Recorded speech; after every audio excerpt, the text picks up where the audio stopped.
Done. Okay. Done. So what does this remind?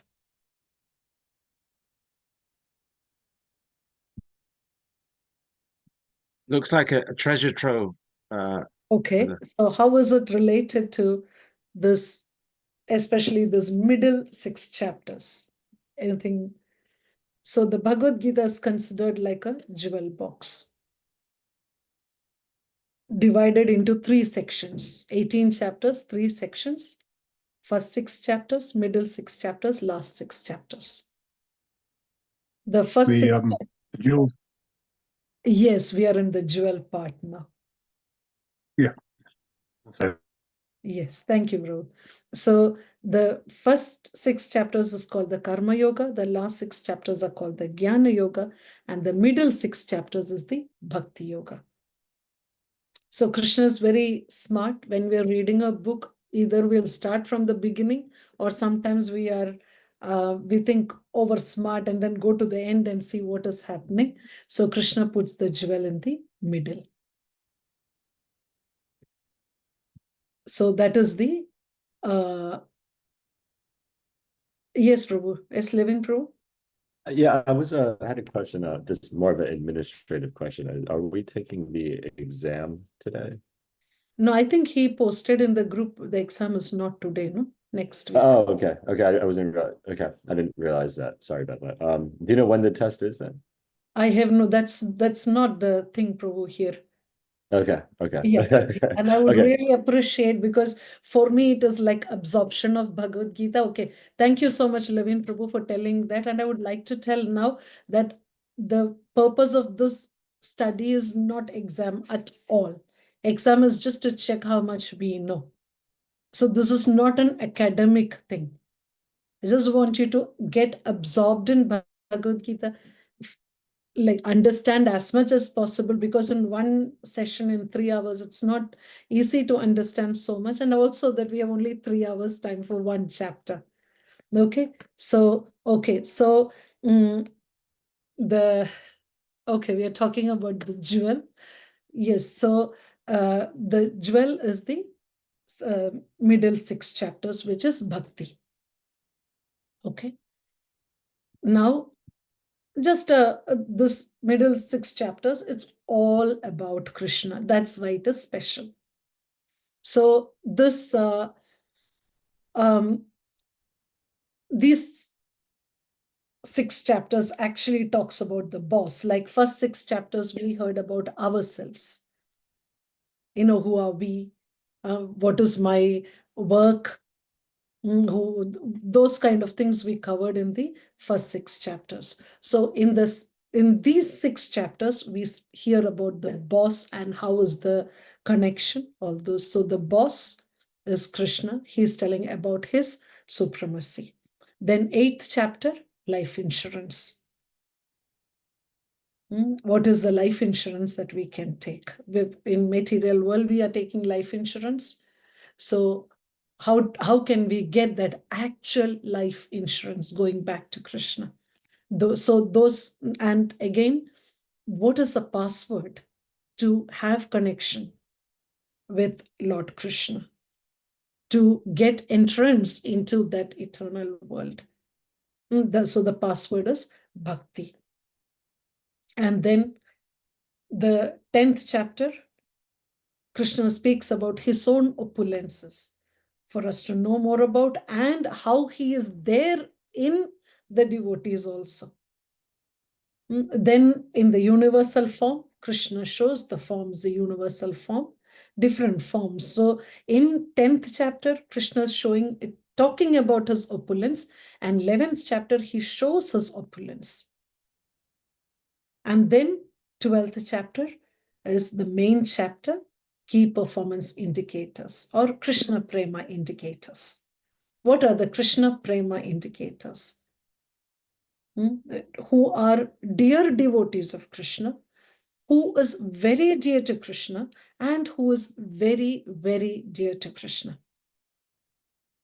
So these are the middle 6 chapters. So today we cover the 7th chapter, knowing about Krishna. Now, when we see the first verse, what he is talking here is not just theory, theoretical knowledge. That is why this chapter, what is the Sanskrit name of this chapter we saw? Anyone remembers? What was the English name? Knowledge of the absolute. Jnana Knowledge of the Vigya absolute. Guna. Yes, what is the Sanskrit? Jnana Vijnana Yoga. Yes, Jnana, Vigyan, Yoga. Both. What is Gyan? Is a theoretical knowledge. Vigyan is realized knowledge. That's why it is Jnana, Vigyan, Yoga. So it is not armchair philosophy, like how Prabhupada explains. Krishna consciousness is not armchair philosophy. It is to be realized. It is to be practically implemented. So we can see that sometimes we can give very nice classes with quoting the shlokas, the different verses, Puranas, Upanishads, or from different books of Prabhupada, everything. But then how we implement it in our life, that is more important. So Srila Prabhupada said that this Krishna consciousness movement is to make gentlemen. So unless we apply this knowledge, there is no use. So in the 7th chapter, he speaks about theoretical and also realized knowledge and knowing Krishna as the ultimate truth. That is what we understand by the end of 7th chapter. Now, what is the connection between 6th and 7th chapter? How is the 7th chapter connected to 6th chapter?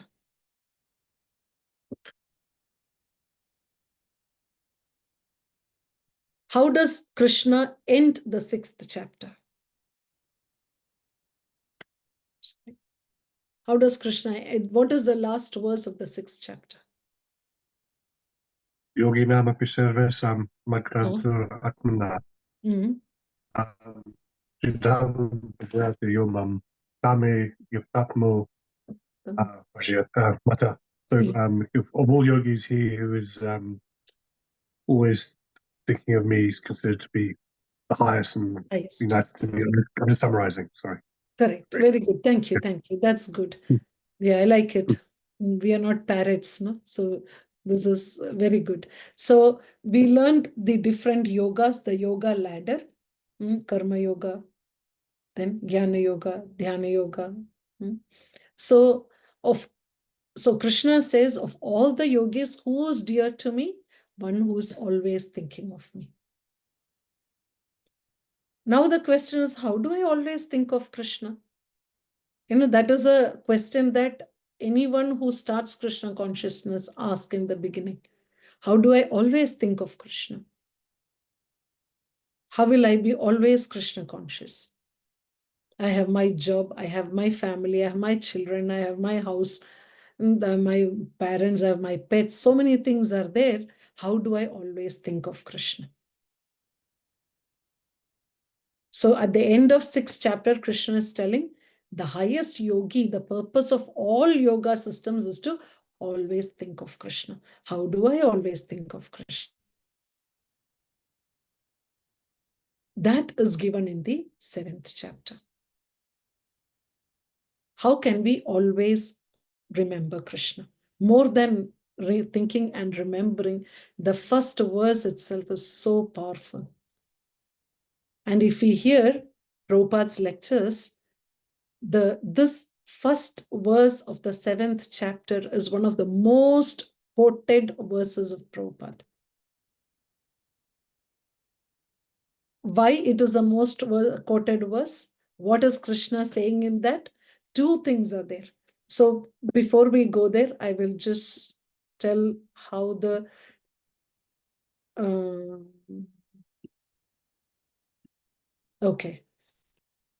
how the chapter flows, section, the breakup of the sections. So first, this is the point, just here. How we can see, we cannot remember someone or we cannot think of someone if we don't know about them. So first thing Krishna is telling, just here. So not just of the spiritual energy, but also the material energy. And even though Krishna is the source of all material and spiritual energies, it may seem very ironical that it's not very easy to find people who knows Krishna. So Krishna says, yeah, don't be surprised. It's very rare. People who know Krishna are very rare. So that is the first 3 verses. Then, because Krishna said both of his material and spiritual energies, Krishna explains that from 7.4 to 12, knowing Krishna's material and spiritual energies. That Krishna is not the source of just matter, of just spirit. Krishna is the source of everything that is seen, matter and spirit. So, and Prabhupada explains and Krishna explains how he is the active essence of everything. That we will see there. Not just what we see, but the actual essence of everything is Krishna. And now, how was Krishna connected to them? Even though everything comes from Krishna, Krishna is aloof. How Krishna manages this world is through his energies, through the 3 modes of material nature. So everything that we see here is a combination of this goodness, passion, and ignorance. We'll see in detail, this is just the summary. Then, now, if everything is controlled by these 3 modes of material nature, I am controlled by these 3 modes of material nature. Now, how do I come out of it? Then Krishna says in the 13th and 14th verses, the way to come out of it is take shelter of Krishna. Only that way we can. Mam eva e prabhadyante. Only when we take shelter of Krishna, we will be able to come out of these clutches of the 3 modes of material nature. Okay, so 14 and then, I think, okay, 15 to 19 is who are the people who will never surrender to Krishna? There are 4 kinds of people who will never surrender to Krishna, and there are 4 kinds of people who will surrender to Krishna. So we will learn about them from 7:15 to 19. And out of all these people, 4 categories of people who will surrender to Krishna, who is dear to Krishna? Priyohi jnani notyartham. Priya, who is Priya to Krishna? And they are very rare. Now, from 20, Krishna speaks about what are the other surrender. If not to Krishna, whom will we surrender? So there are 2 categories. One is those who surrender to demigods and those who are impersonalist. These 2 categories don't know about Krishna. So instead of surrendering to Krishna, they look like devotees. They are surrendering to something, but not directly to Krishna. But it looks like they accept Bhagavad Gita, they accept, they're very pious, everything, but they are not surrendering to Krishna. So Krishna speaks in those verses more strongly about how it is important to surrender. Then the last verses, Krishna says, how we as living entities are bewildered. And we, even though, like when we see from the 7th chapter till verse 25, things are so clear. Krishna is clearly explaining what is this material world, how Krishna is in control. And then we wonder, if everything is so clear, then why people don't surrender? It is so clear. Krishna is the Supreme Personality of Godhead. Everything is under his control. And when we surrender to him, we have eternal freedom. Then why I don't surrender? Why people don't surrender? Sometimes devotees, when they start reading, they will say, I just can't understand why people can't surrender to Krishna. And there, here in this last verses, Krishna explains that. Because of the illusory energy. And then he says, how can we get the freedom? Is through devotional service. And Krishna says, even at the time of death, we can think of Krishna and go back to Krishna, being Krishna conscious, by this path of devotional service. So 30 verses in this chapter. So now we will see the verses from the beginning. So the first verse, as I said, this is one of the most quoted verses of by Prabhupada. And why it is the most quoted verses, we will see. Okay, now I assume that, okay, oh, many went switched off their videos. Okay, maybe because you're reading. I would like to say that also, it is good if you use your book to read and not your laptop or your phone, because it's severe distraction when we use the laptop. And I usually, what I have seen is that it's easier to focus, and it is easier, or we absorb it more, and we understand it more when we are reading from the book than the screen. So, but anyway, I think you would like me to share the screen, right? That's how you do. Yes. Yeah. Then you can be switched off because I'm moving, no? So you don't have to see which verse I'm doing. So if you read the book, that is better. But anyway, it is okay. Okay. So, yes, chapter 7. Yeah. So here, beautiful verse. I think you all read together. That's what you were doing, or the main shlokas? No, I don't know which are your memorization shlokas, but anyway, we'll just go through the shlokas. We'll understand it.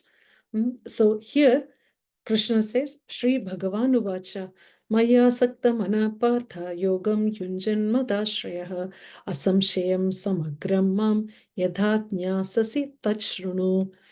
So Prabhupada here explains two words so much. First word, Maya Sakta. Maya Sakta. What is it? Maya Asakta Mana. Your mind attached to me. So Prabhupada says this is the perfection of our life. Our mind is attached to Krishna. That is Krishna consciousness. Mai asakta mana. And another word is again, what Prabhupada emphasizes so much is this last one. Tach shrunu. Shrunu means try to hear. Tach shrunu. That tat plus shrunu becomes tach shrunu. Try to hear. We know this shrunu, shravanam, kirtanam, Vishnu smaranam, no? So this shravanam is very important. So Krishna says that now here, O son of Pritha, how by practicing yoga in full consciousness of me, with mind attached to me, you can know me in full, free from doubt. So this words here, mind, Maya Sakta, especially if you hear when Prabhupada says, he says, Asakta. Asakta means, in the 9 stages of devotional service, we hear, with the, how does it start? Shraddha, Sadhu, Sangha, Bhajana, Kriya, like that. And then there is Ruchi, Asakti. Nishtha, Ruchi, Asakti.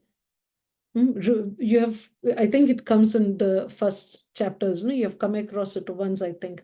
So the Ruchi means we get a taste for Krishna consciousness. That, okay, I love chanting. Or I love taking Krishna Prasadam. I like it. But then the next stage of it is Asakti. Asakti means that attachment is a very small word. Like if we look at a person who loves their beloved, completely attached to them. Like we see Dhanurdas in Ramanujacharya's pastime. And then Dhanurdas is like only looking at the lady.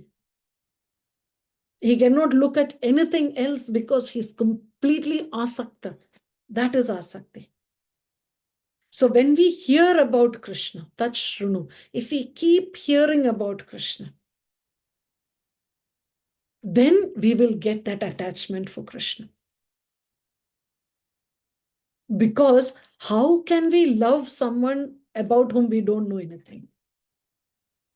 It's very practically understandable. Like if some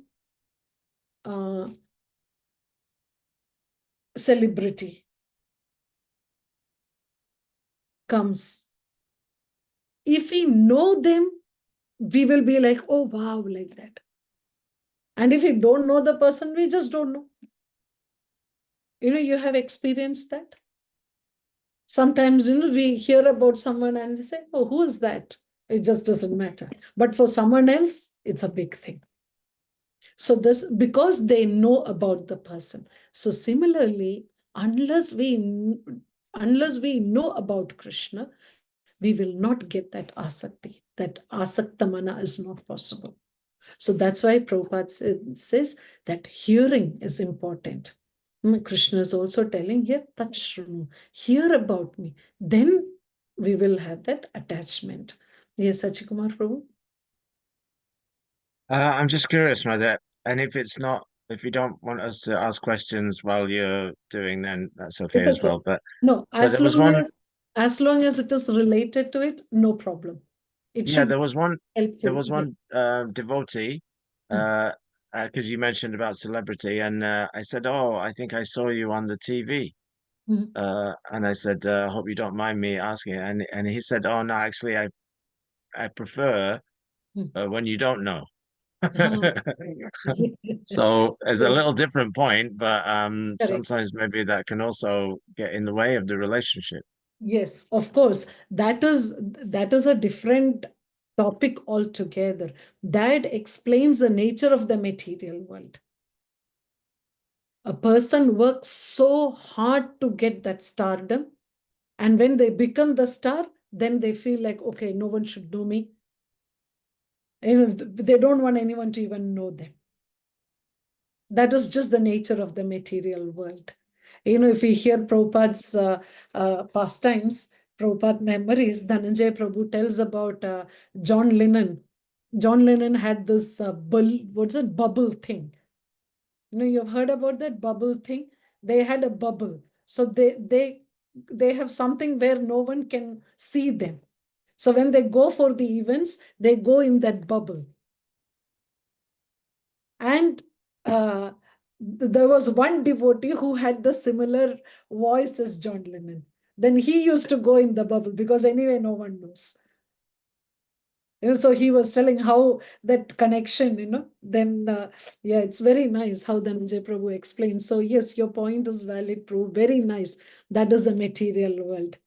And that is why Bhagavad Gita is so special, because this shows Krishna is the Supreme Lord. Why? Because here you see in just this one verse, how many times Krishna is telling me, I. See, Mai, that is me. Then again, Mad Ashraya, in consciousness of me. And then Mam, me. And so in one verse, this is one of the less used me and I. Like in the 6.47, the last verse, so much me, I. 700 verses, most of the verses speaking about me, me, me, how you love me. This is many things he is explaining. I am this, I am that, I am this. Imagine a material person saying like that. I am this, I am this, I am. How long can we tolerate? But here, Bhagavad Gita for the millenniums we are discussing, and the more we read, the more we like. We don't think like, oh, why Krishna is speaking so much? Oh, this is, his. No, we just relish it. That is the difference. Thank you. So here we see that Krishna is telling that asakti, that is what we aim. And how do we get it? By shrunvatam. Here, shrunu. Try to hear. Prabhupada is so sweet saying, try to hear. Because it's not easy to hear about Krishna, like how when we are chanting, we are trying to hear Krishna. But Prabhupada says, try to hear. Even if we try to hear, we get the benefit. Okay, so now in the 7th chapter here, like in this first verse, Prabhupada gives a summary of the first 6 chapters. And then he's speaking about the who can understand Krishna, what is yoga, full and scientific knowledge is Krishna. And everything is revealed to the person in Krishna consciousness. In complete Krishna consciousness, one knows that Krishna is ultimate knowledge beyond any doubts. So this is the summary of the first 6 chapters. Then Prabhupada says, we should begin practice as directed in the last verse of the 6th chapter. So how can we concentrate that maya saktamana? How is it possible to concentrate on Krishna? By devotional service, bhakti. And what is bhakti? Bhakti is that 9 processes. Which are the 9 processes? Shravanam, Kirtanam, Shravanam, Kirtanam, Vishnu, Smaranam, Pada Sevanam, Archanam, Vandanam, Dasyam, Sakyam, Atma, Nivedanam. So we will learn anyway later also. If I think in the first 6 chapters you have come across it once. So the Lord therefore says to Arjuna, touch Shrunu, because that is the beginning. Shravana, because how did we start our Krishna consciousness? We heard from someone about Bhagavad Gita. We heard from someone about the Maha Mantra. So now we have the opportunity to hear. Prabhupada says the greatest opportunity. How we get that? Because we are hearing about Krishna from Krishna. So we have to be careful from whom we hear. And then Prabhupada speaks about the Bhagavatam verses. How from hearing, Shrunvatam Sukatha Krishna, Punya Shravana Kirtana, what happens? So one hears about Krishna, Krishna is there in the heart, and he purifies the devotee. Just by hearing about Krishna, we are purified.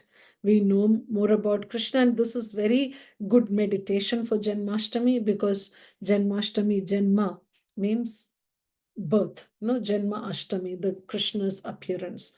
And what did we learn about Krishna's appearance in the previous chapters? In the first 6 chapters, somewhere you learned about Krishna's appearance. Comes in his original unmanifested, original form. His body is not subject to the modes of material nature. Yeah, what is the significance of Krishna's appearance? How is it helping us knowing Krishna's appearance? Is that the Janma Karma Chamedi? Very good. That is why I said Janma Ashtami. Very good. Janma Ashtami. Janma Karma Cha Me Divyam. transcendental nature. So this transcendental nature is what we are trying to understand by hearing about Krishna. Then tyakta deham punarjanma. When we leave this body, we don't have to take birth again. Yes. So now the last line is always the summary of the verse, the purport. So it is very easy to understand what each chapter is about and what each verse is about. It's very easy to understand. Prabhupada's purports are so amazing. It's not just random writing. Any chapter, or even if you take the Bhagavad Gita in itself, what is the first word of Bhagavad Gita? What is the first verse speaking of the Bhagavad Gita? What did they do? Yeah, what did they do? What is the first word of that? What is the first word of the first verse? Etc. Before that? Gathered here, when the also gathered together. What is the first? Dharma-kshetra, Kurukshetra. Very good. Dharma Kshetra. Kurukshetra. Dharma Kshetra. Dharma. So what is the essence of Bhagavad Gita? Where there is dharma, there is victory. Simple. Then what is the last verse? Okay, you can say we have not learned, but that's a very famous verse. Whenever there is Arjuna and Krishna, yes, there is righteousness and victory. I can't remember. Yes, where there is Krishna, there is victory. Yeah. So that is so if you read the first and the last sentence of Bhagavad Gita's purport, and now what is the dharma, wherever dharma is there, now we will say, okay, but then for Krishna conscious devotees, is that the ultimate thing? No. What is the ultimate thing for a Krishna conscious devotee? Krishna Prema. Krishna Prem. Krishna Prema means? Love of Krishna. Love of Krishna. What is the last sentence of Bhagavad Gita in terms of Prabhupada's purport?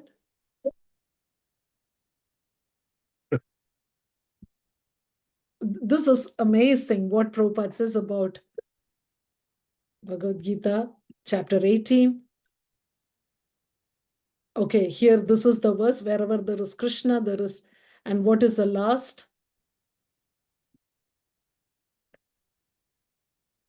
By proper use of that independence, he comes under the direct order of Krishna. Thus, he attains his normal condition in the pleasure-giving potency. Ultimate for a Krishna conscious devotee is Radharani, and that is where Bhagavad Gita stops. You see how amazing Prabhupada is. So why I'm telling that is because any chapter, if we take, okay, so if we take chapter 7,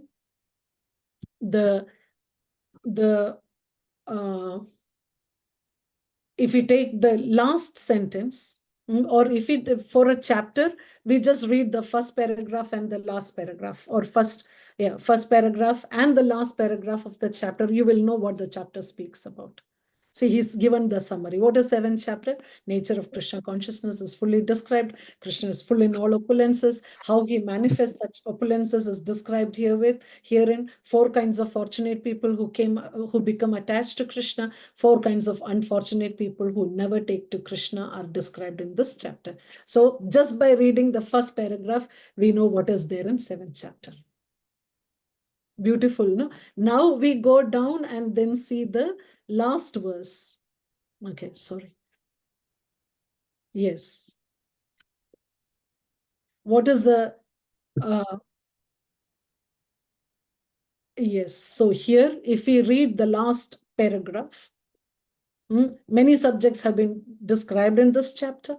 the man in distress, the inquisitive man, the man in want of material necessities, knowledge of Brahman, knowledge of Paramatma, liberation from birth, death, and diseases, and worship of the Supreme Lord. However, he who is actually elevated in Krishna consciousness does not care for the different processes. He simply directly engages himself in activities of Krishna consciousness and thereby factually attains his constitutional position as an eternal servitor of Lord Krishna. In such a situation, he takes pleasure in hearing and glorifying the Supreme Lord in pure devotional service. He is convinced that by his doing so, all his objectives will be fulfilled. This determined faith is called Dridha Vrata, and it is the beginning of Bhakti Yoga or transcendental loving service. That is the verdict of all scriptures. This 7th chapter of the Bhagavad Gita is the substance of that conviction.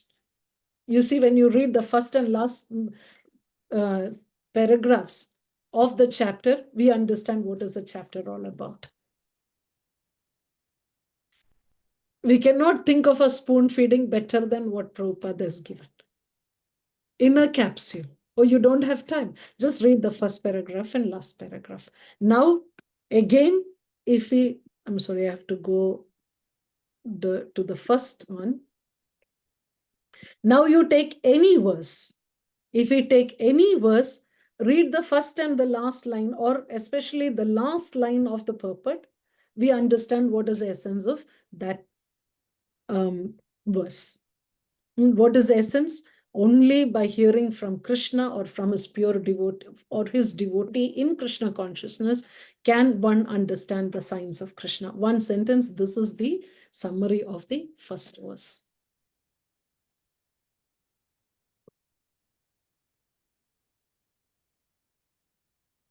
Okay. So when we are reading, we read like this, see what is the last sentence. Okay, this is a summary. So if it's very easy to understand Bhagavad Gita, it's very easy to study Bhagavad Gita. And if we agree with what Prabhupada is telling, that only by hearing from Krishna or from his devotee in Krishna consciousness can one understand the signs of Krishna. If we agree to what Prabhupada is saying, that means we have understood the first verse. If we don't agree to what Prabhupada is saying, what do? We read again and again till we agree to this, because that is when we understand. Okay? Okay, so now in the second verse, yes, he talks about, I'll declare both phenomenal and numinous. So both are explained. Material, phenomenal means material world, and the numinous means spiritual. Both knowledges explained.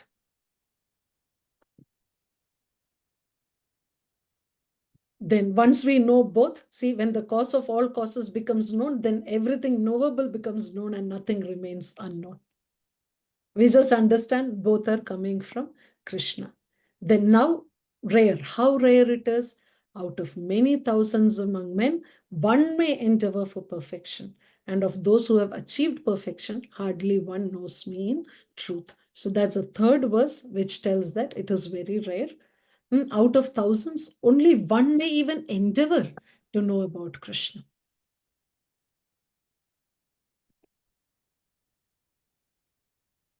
Yeah, and if we don't follow, Prabhupada explains in the purport that if we don't follow the authorities, then it is simply an unnecessary disturbance in society. As Nectar of Devotion explains, we will learn this later in the Nectar of Devotion.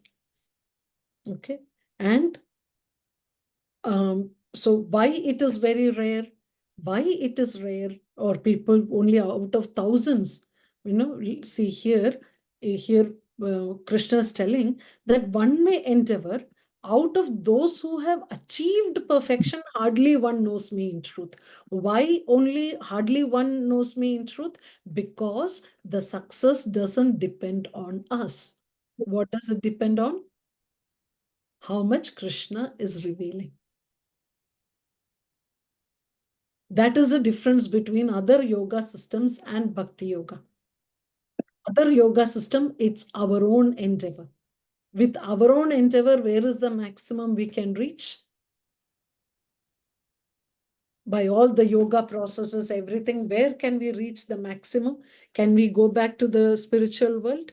No. Maximum we can go is impersonal Brahmajyoti. By their own, the yogi works hard for many, many lifetimes, and finally what they can reach is impersonal Brahmajyoti. But the devotee takes help of Krishna, and Krishna reveals about himself, and we can easily go back to Krishna.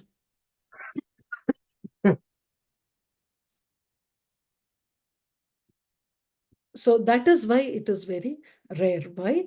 Because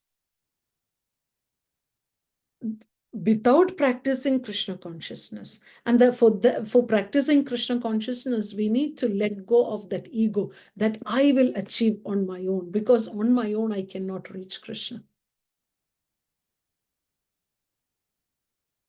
Because Krishna has to reveal. So Prabhupada says, when we are chanting Hare Krishna, Bhaktivinoda Thakur says, by chanting Hare Krishna alone, Nama, Rupa, Guna, Leela, everything we can see. How we will get there? Because Krishna starts revealing. We just put our effort in hearing the holy name, and then Krishna will feel, oh, this devotee is really putting so much effort, let me reveal. And Krishna starts revealing. So it's not our effort, but Krishna is revealing. So that is why Nectar of Devotion says, Ata Shri Krishna Namadi na bhaved grahyam indriye sevun mukhehi jihvado swayam eva spuratyata. What does it mean? No one can understand as Krishna as he is by the blunt material senses. But he reveals himself to the devotees, being pleased with them for their transcendental loving service unto him. He reveals to the devotees. How much Krishna reveals, that is how much we can understand. And that is why we are very, very fortunate, because Lord Chaitanya himself came, Krishna himself came as Lord Chaitanya and told us about the spiritual world. Okay? Yes. Yes, Brendan. Hare Krishna. I was just wondering on that note about the effort. Isn't it also that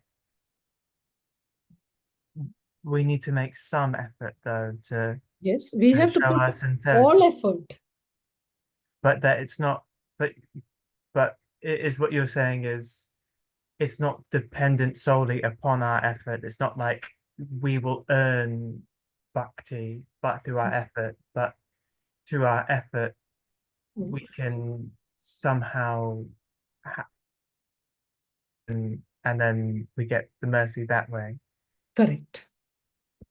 We have to put, so akamo sarva kamova moksha kamo udarati tivrena bhakti yogena. Whether we have all desires, whether we have no desire, whether we have desire for liberation, all we need to do is tivrena bhakti yogena. So this is very very big solace for us, that it is not my purity that is needed. Especially with Lord Chaitanya's mercy, what does Lord Chaitanya look for? How much desire we have.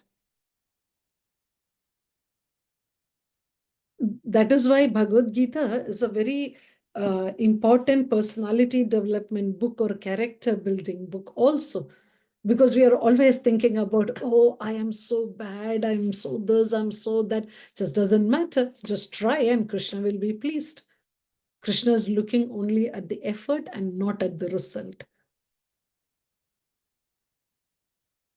So we put our best effort, like, but this, especially in these classes also, it is so much like when we put our effort in, okay, let me understand as much as possible from the class, and we put the effort, Krishna reveals.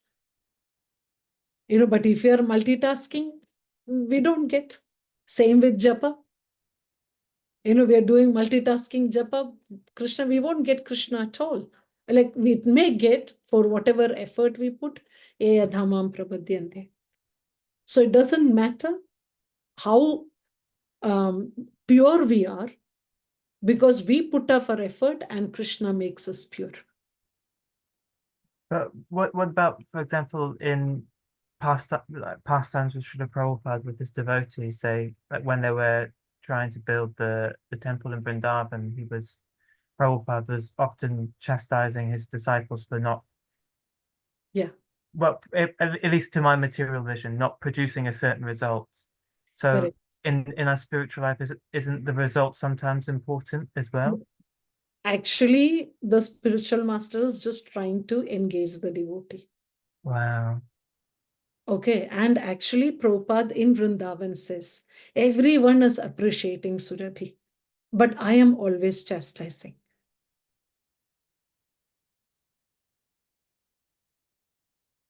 And again, this Bob Cohen, Brahmatirtha Prabhu, in Perfect Question, Perfect Answer, no, Brahmatirtha Prabhu, he tells that sometimes, still there, no? Okay. Sometimes he thinks that, oh, I'm so fallen. I don't want to, Prabhupada will not look at me. Who am I? And then Prabhupada will speak to him.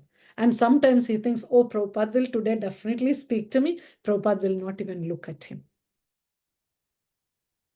So the spiritual master knows the disciple, when they need to be encouraged, when they need to be discouraged.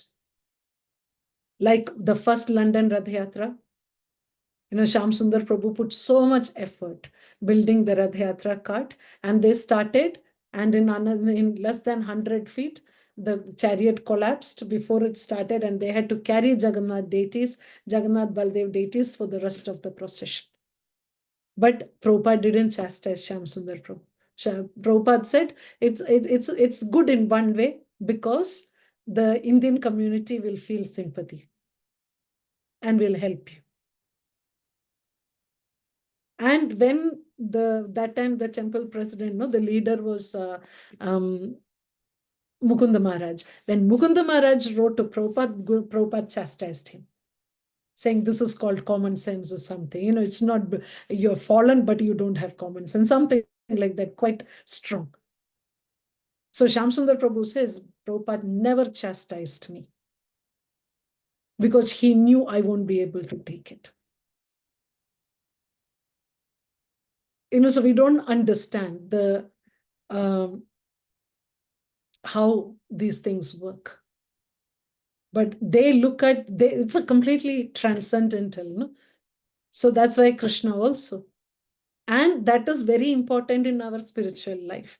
At least I am trying to meditate on it so much that sometimes when we want to do something, when we have some responsibility and we need to engage devotees, or even in the temple, for all of us, actually, this is very applicable for all of us. We go to the temple, we see something which is wrong. It could be such a small thing, not small, maybe it's a big thing for us, that they are, one new person who is coming, doesn't know anything, sitting in this side instead of that side. And then we go and chastise them, hey, how you sit like this, how you show this, how you do that. We are right, and we are trying to prove we are right, and whatever we say is right. But what is Krishna saying? Maybe all that Krishna is seeing, that we are committing Vaishnava Aparadha. So it's quite tricky. What Krishna sees, we don't know. We may be telling something about a devotee, a newer devotee, and then we may say, oh, Prabhu, you are like this. Oh, Mataji, why you do like this? Why you do like that? But we don't know who is more dear to Krishna. Maybe we are more years in Krishna consciousness. We know more Bhagavad Gita shlokas. We have done more services, anything. But then we don't know whom Krishna loves more. So that is why this is very important, that it is not what we are doing, but how Krishna looks at it. Because ultimately, Krishna reveals himself. Okay. Now, yes, okay. So now in the second part, Krishna speaks about his material and spiritual energies. And how Prabhupada says that it is the active ingredient. How Krishna is the active ingredient of everything that we see. So first Krishna speaks about Bhumi Rapo Nalo Vayu Gham Mano Buddhirevacha. These 8 constitute my separated material energy. How amazing it is that Krishna has created the whole world with 8 ingredients.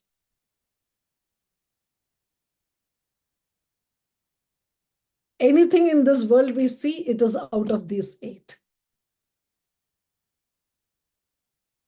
And here he has gone, when Krishna is telling, he's coming from the most gross earth to the most subtle force ego.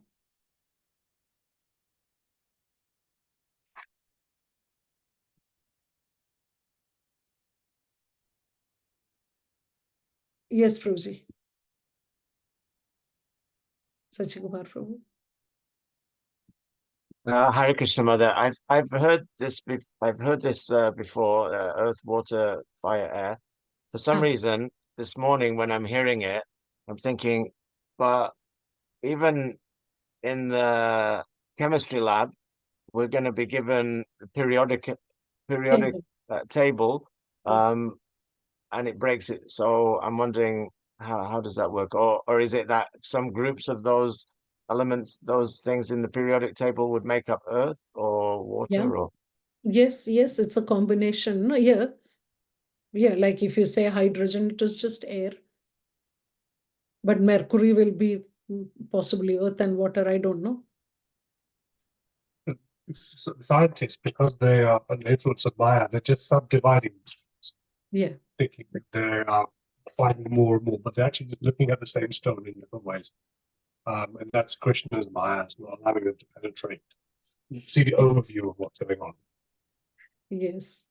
Oh, yeah, this is ultimately it breaks up into these 8. Thank you. When you break it up, like how, this is the ingredients are only these 8. So, now one more point here is my separated material energies. What is a separated material energy?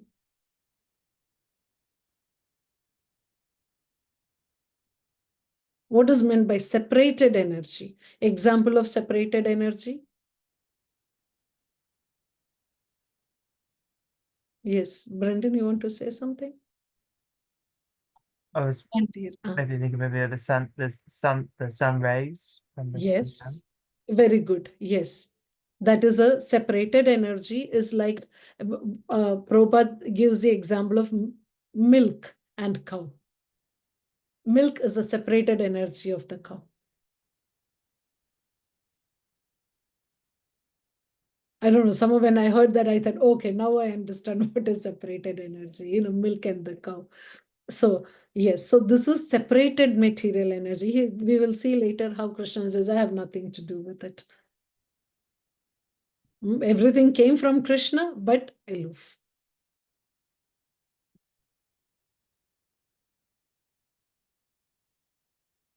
Yes, so Prabhupada explains the material energy principal manifestations are 8.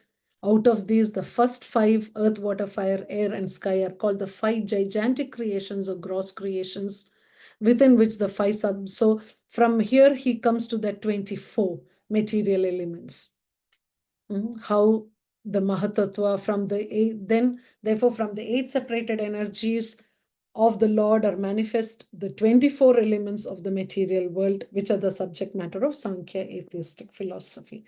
So this you can read how this comes, what are the 24 elements of the material world. But they are separated energies. So this 8 things, it is, or from that comes the 24 elements, and these 24 elements are the basis of Sankhya philosophy. So what does Sankhya philosophy means? Analytically understanding this world. So when we analytically understand this 24 elements, we will see. But that 24 elements is only manifestation of the external energy of Krishna. Just the external energy.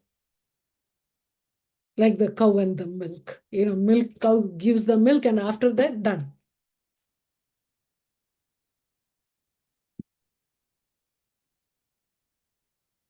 Now, these are the inferior energy because it is separated.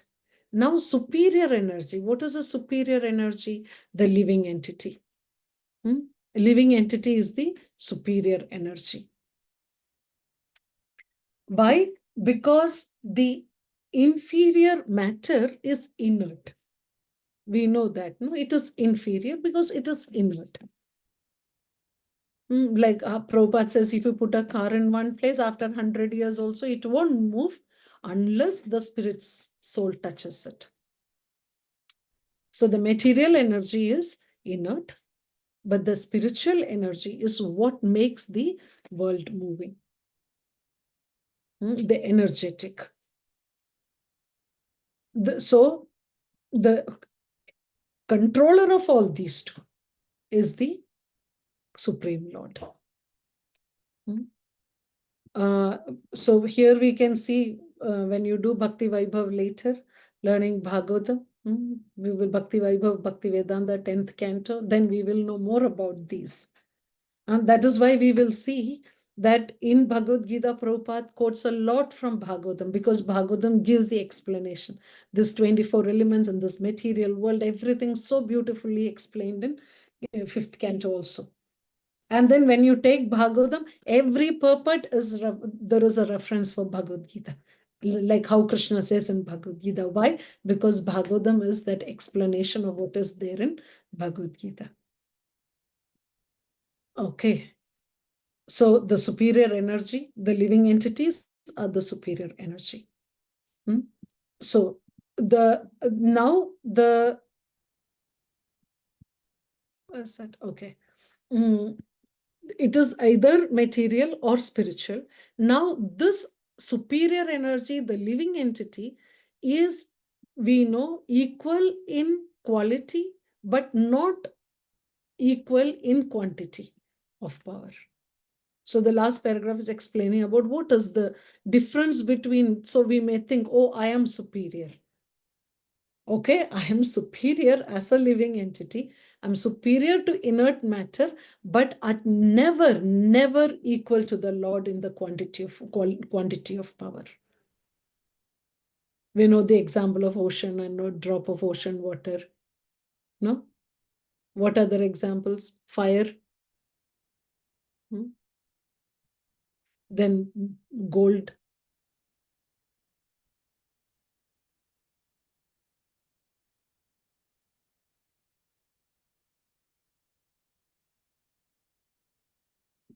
So when will this living entity get, when we say liberation, what is it liberation? When the living entity becomes free from the influence of the illusory material energy. What does the illusory material energy do? It will make us think we are superior. We are the ultimate. When we get relief from this illusory material energy, that is called liberation. Then we understand the true ego. The false ego is, I am the Lord of all I survey. I am matter, material acquisitions are mine. But then when we get liberated, our actual understanding is that we are just servant of Krishna. So therefore, one may conclude that the Gita confirms the living entity to be only one of the multi-energies of Krishna. And when this energy is freed from material contamination, it becomes fully Krishna conscious or liberated. Okay?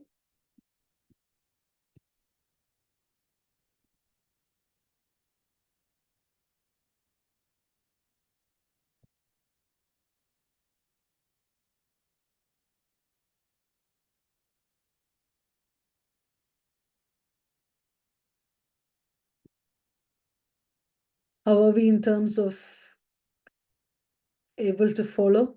Is okay? I was thinking sometimes before we had a break, Mother, about Correct. That I 12:30, I thought, think. I heard it is at 12. Or 12:30, I think, but it might have been No, 12, yeah. 12:30. Maybe if you want it is too heavy, then we can take a break now. Yeah. Did anyone leave in between? No? Okay.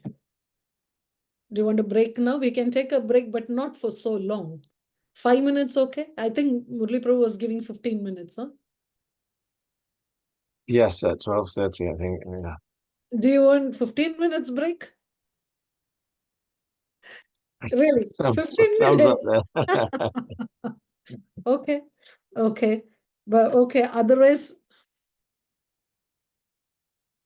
spread across. Time is 11:45. Come by 11:50, we will start again. And then again at 12:45, we'll take another break, 5 minutes.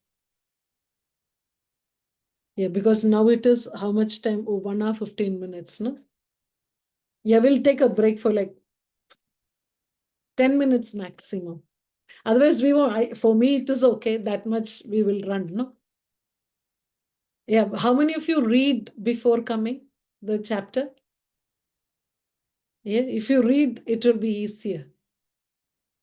You won't feel sleepy if you have read it, because it's not all new. If you don't read, then we will find it difficult. No? And we know what is going to be there. Okay, we'll just take a break for 10 minutes and then we'll be back. Okay? Okay, thank you. So time is 11:46, 11:56, we'll be back. Very good.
The origin,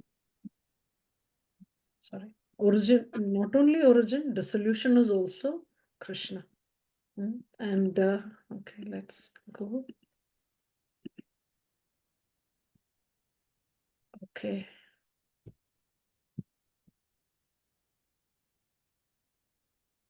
You're able to see the screen? Yeah, okay. Okay, so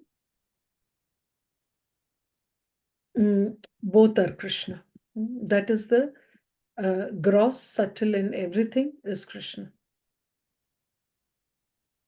Then, now in the 7th verse, Krishna uses an analogy. What is the analogy? Pearls strung on a thread. What is special about it? That the pearls are these energies which are there, and that string is Krishna. So when we see a necklace with the pearls, we don't see the string or the thread. But the thread is there, and that is what is actually maintaining the beads or the pearls.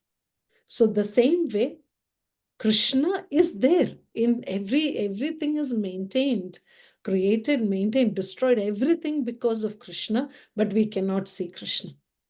And just because we don't see Krishna doesn't mean Krishna is not active there. Krishna is still the primeval Lord, reservoir of all pleasure. So that is the so Krishna is there. Maybe Krishna is not seen with our material eyes. Now, Prabhupada explains how that it is not arupam, means impersonal. Arupam is not impersonal. It means that Krishna doesn't have a material body. So, yeah. So ultimately, Krishna is the supreme. Krishna is maintaining everything. Krishna is all-pervading. Just like the thread which is holding the pearls. Not seen, but that is a main. So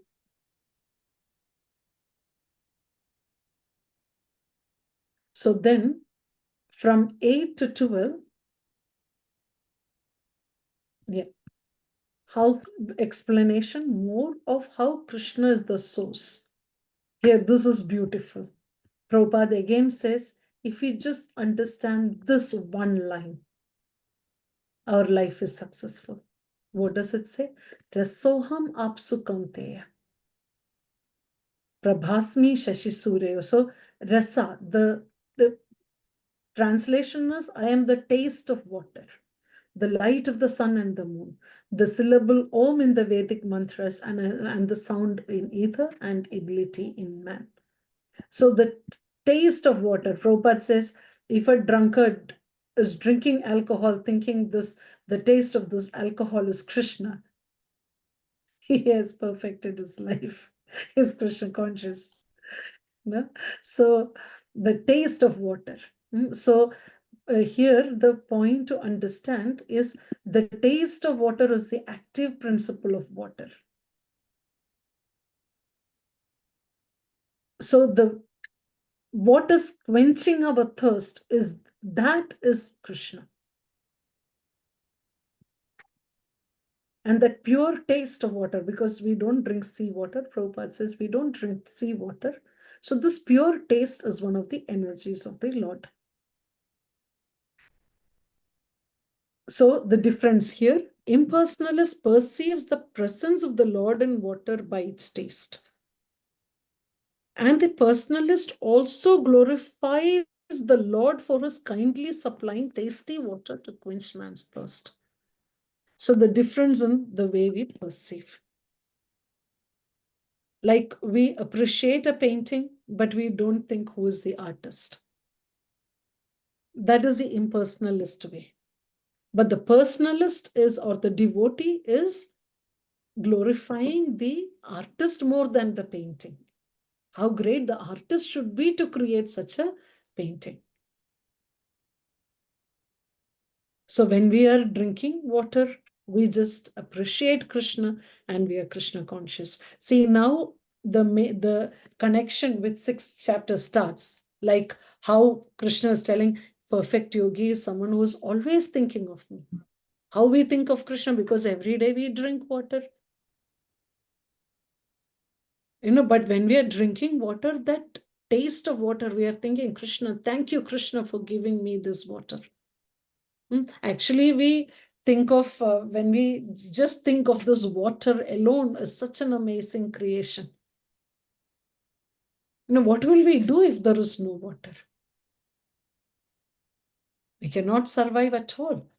To become clean, we need water. To become, like, when it is hot time, we need cold water. When we feel cold, we drink warm water. We take shower in hot water. The whole different combinations of water keeps us. So just by understanding that active principle of water is Krishna, and appreciating and being grateful to Krishna for giving us this water. At the same way, everything what we have. So practically speaking, there is no conflict between personalism and impersonalism. One who knows God knows that the impersonal conception and personal conception are simultaneously present in everything. Like that is the teaching of Lord Chaitanya, Achintya, Bheda, Abheda, Tattva, simultaneous oneness and difference. Just when we appreciate the artist, doesn't mean we are not appreciating the painting. We automatically appreciate the painting. So the personalist doesn't mean we don't appreciate what the impersonalist appreciates. We do. So then Prabhupada gives the next point, the light of the sun and moon. It's originally coming from Brahma Jyoti, which is the impersonal effulgence. Then Pranava, Omkara. Every Vedic hymn starts with this Om.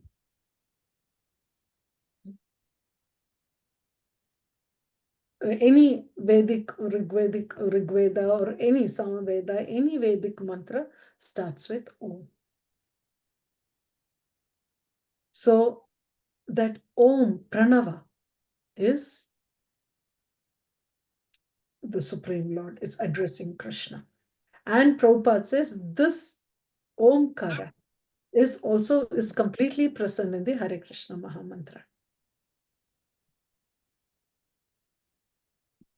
So we don't have to worry, if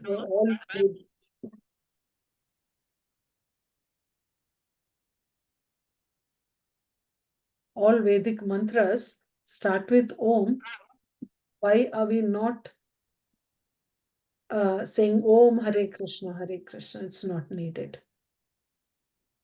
Because Hare Krishna, like how personalist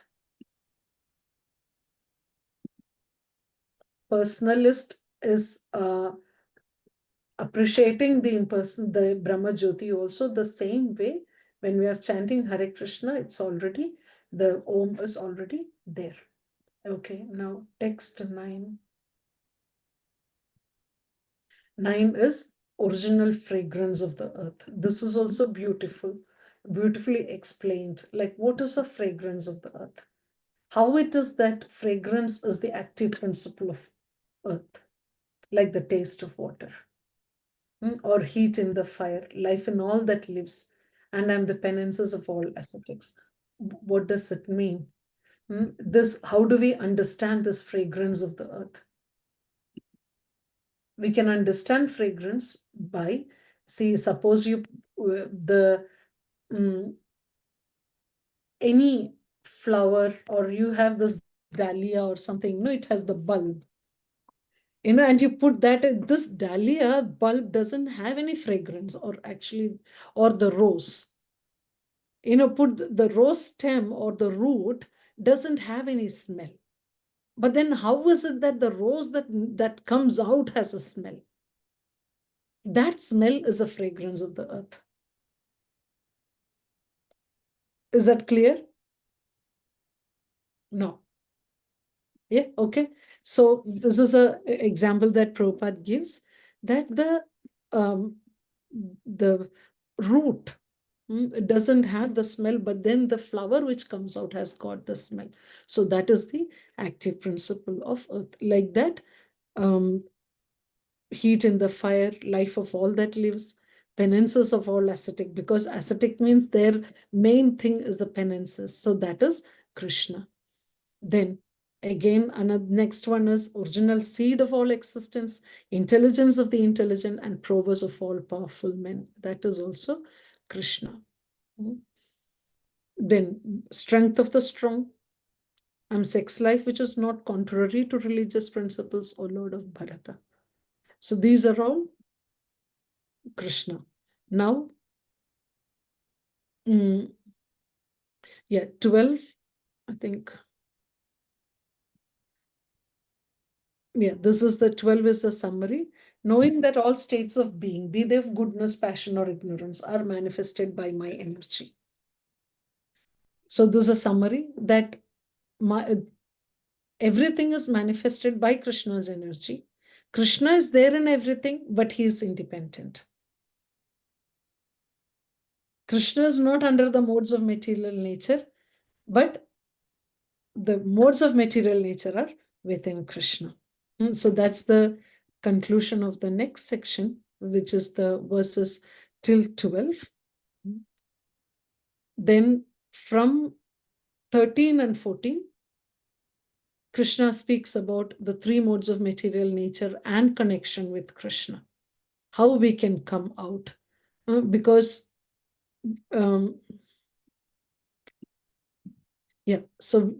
we can see that this three modes of material nature is what is controlling the world. Now, we will not speak more about it here because we'll be covering it later. The full chapter we will be studying about the three modes of material nature.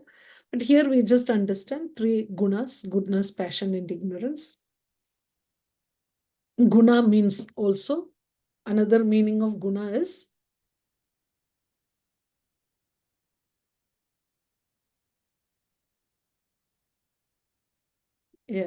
who knows the meaning of Rope, binding. Rope.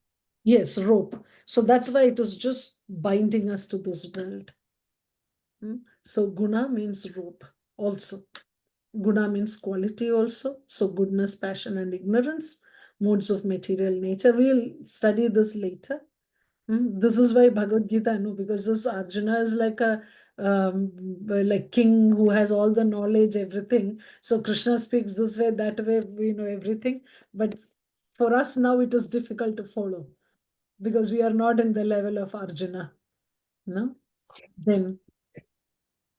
Sorry, I was just going to make, Masterji, Yeah. sorry. I just want to make a point that also, in terms of bringing those previous verses to this verse, when Krishna is talking about the taste of water and the need for the need for sacrifice, he's actually also saying that these are elements of the prison that you're trapped in as well, which is a part of me. That you will have first, that you will need to depend on these things, because these manifestations of needing to drink and all that, this is all part of the conditioned nature of this condition. So it's all part of the ultimate prison that's there as well. I am the prison master of the prison, effectively. Very good. Yes. Yeah. Sorry, something. Thank you, Prabhu. Yes. Whatever we need in this world is given by Krishna. We need all these things. We cannot live without any of this, and all these are given by Krishna. So we are not able to understand Krishna because of these three modes of material nature. And then the Prabhupada explains about the three modes of material nature, how we are bewildered by this. And when we are in Krishna consciousness, we rise above all this. So that is why who is in Krishna consciousness, they're actually the liberated people, because we are not under the clutches. So Prabhupada says, when we come to Krishna consciousness, we are, what is the phrase that Prabhupada uses, that we are not, what stops is our struggle for material existence. When we are Krishna conscious, that struggle for material existence is stopped. Otherwise, it is just a struggle. Have we experienced it in our life that, before Krishna consciousness, or if we don't chant our rounds, if we don't finish our rounds in the morning, the whole day is a struggle for existence. But if we finish our rounds in the morning, like 16 rounds, whatever Prabhupada tells us, what we have promised to our spiritual master, finish that 16 rounds. Somehow or the other, we finish our rounds, and then the struggle for material existence won't be there. You're trying to figure out something, and then suddenly your friend will call, and he is the right person to help in that. All those things we will experience when we finish our rounds in the morning, because we are not under this material nature. Then it is a beautiful feeling, because that struggle is not there. Then the 14 concludes that Krishna is telling this divine energy of mind. Prabhupada explains this more, that it is divine energy.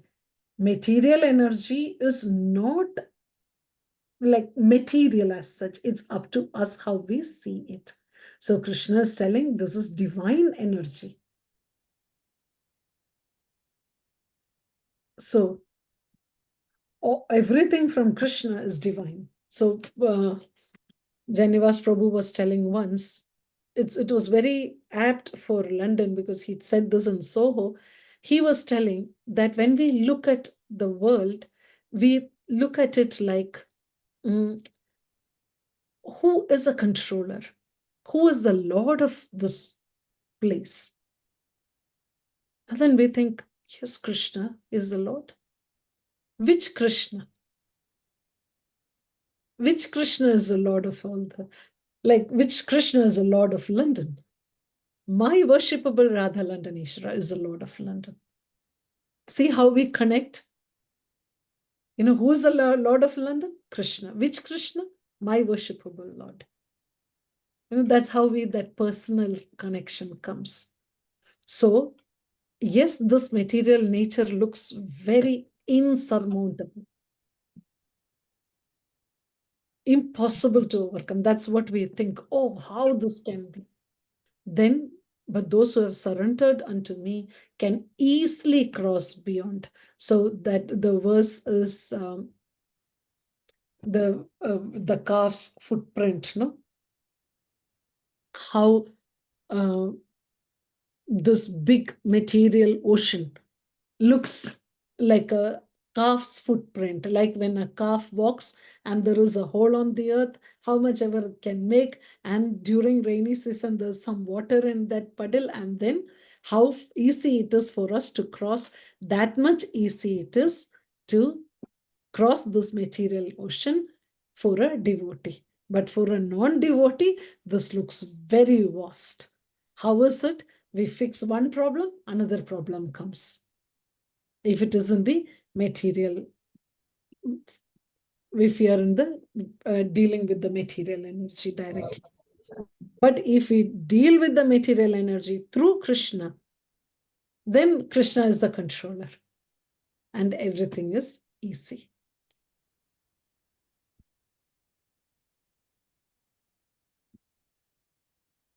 Now, so we understood that this very easy to cross over by surrendering to Krishna. Now Krishna is telling there are 4 kinds of people who doesn't surrender to Krishna.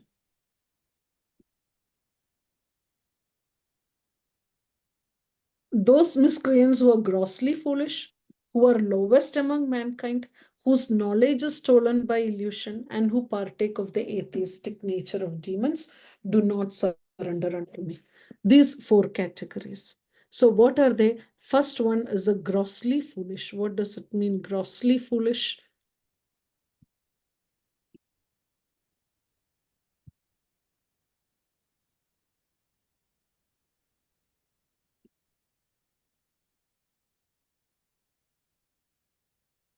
Sure, okay. Is it like someone who's absorbed in gross matter? In that sense? Correct. Simple, yes. Who works like a donkey.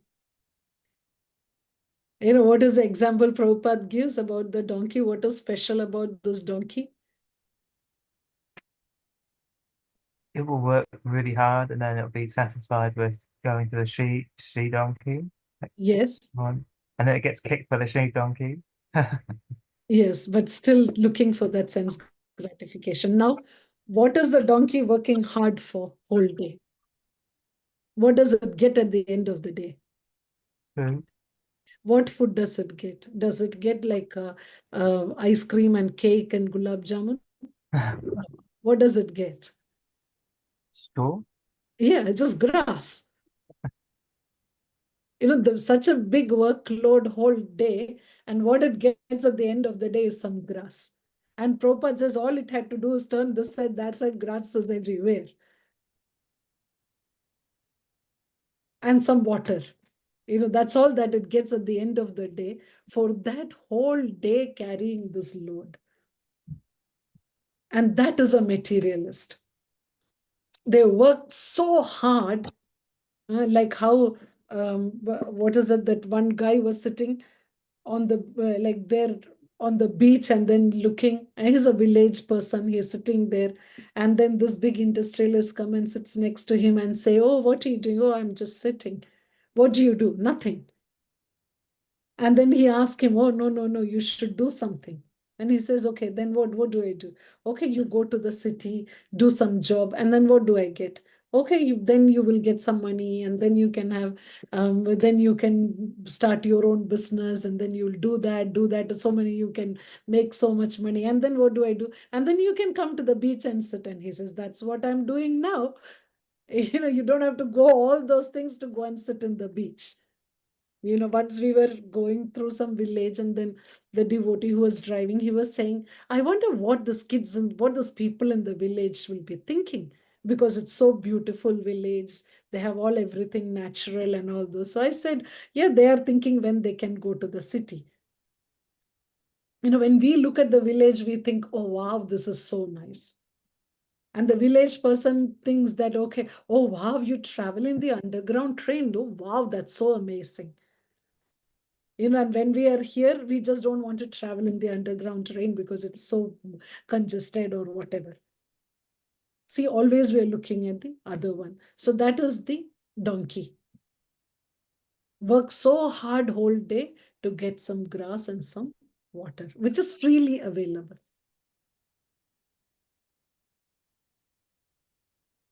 So that's the first category. Then the second category, okay,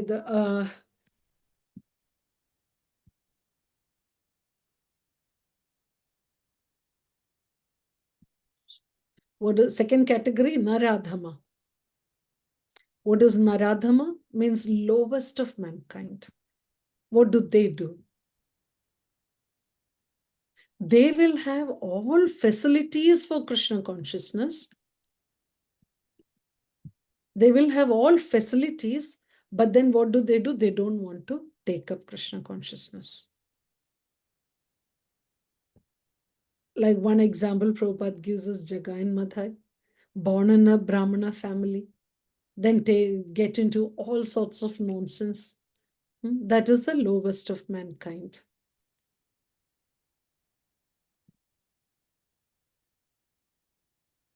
Then the third one,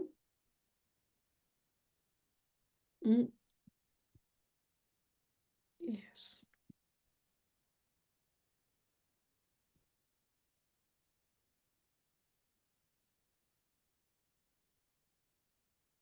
Mayaya apahrita jnana. What does that mean? What does jnana mean? Jnana is knowledge. They have so much knowledge, but all stolen by Maya. What does that mean? The category is philosophers, poets, scientists, great philosophers, everyone, but Maya apahrita. They write big, big books, so many books, but then they also don't know what they have written. Those who are reading also doesn't know what they have written.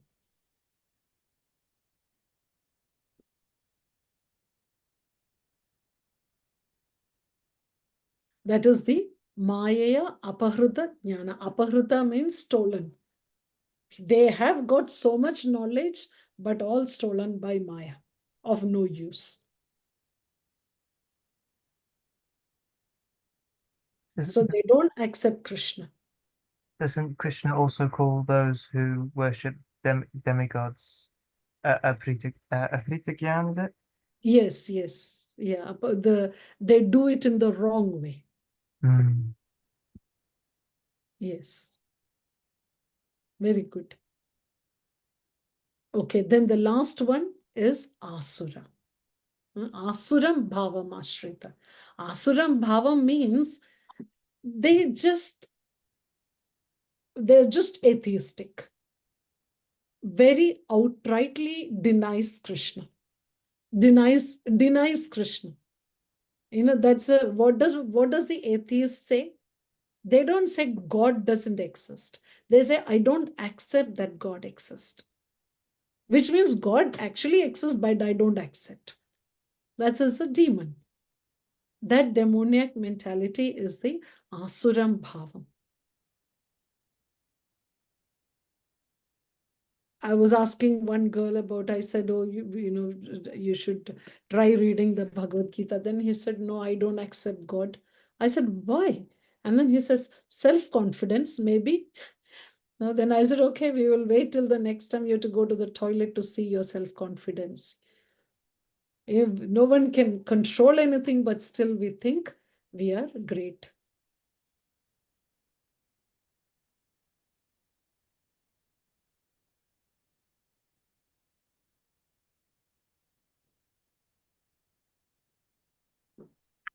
Okay. Okay.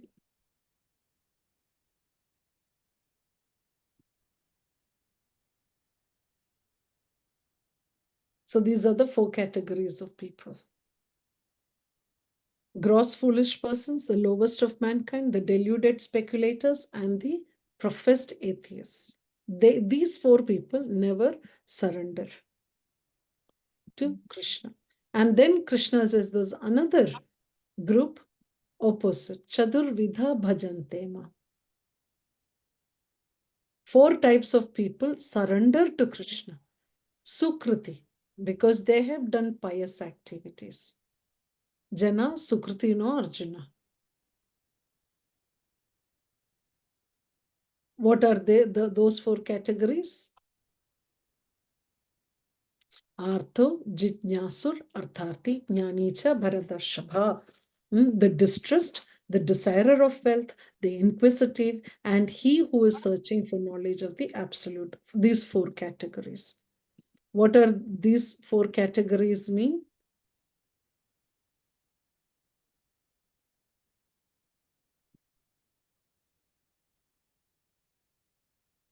Distressed. Most people come to Krishna consciousness because they're distressed. Almost 90% of the people come like that. I had a problem, I came to Krishna consciousness. Some problem happens, we don't know solution, then we come to Krishna consciousness. That's a distressed. Then the another category is desirer of wealth, because they wanted money, they wanted some material benefit. So then they come to Krishna consciousness. Then the inquisitive. Who is the inquisitive person? Inquisitive people are like they're coming in front, walking through Soho Street, and then they see Govinda's or Radha Krishna temple. Let me see what it is. It looks very nice from outside. Let me go and see what it is. That is an inquisitive person. They don't know anything. They're just inquisitive. I just want to know what is Hare Krishna all about. I have heard this Hare Krishna. And I see these people in the orange robes doing the kirtan, the singing and dancing. I just want to know more about it. So they come to the temple. So that is inquisitive.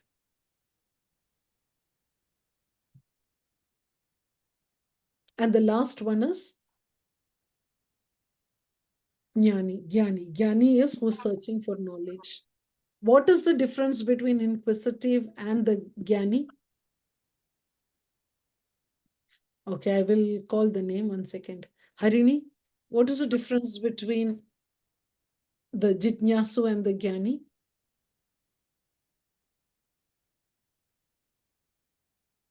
Lisa?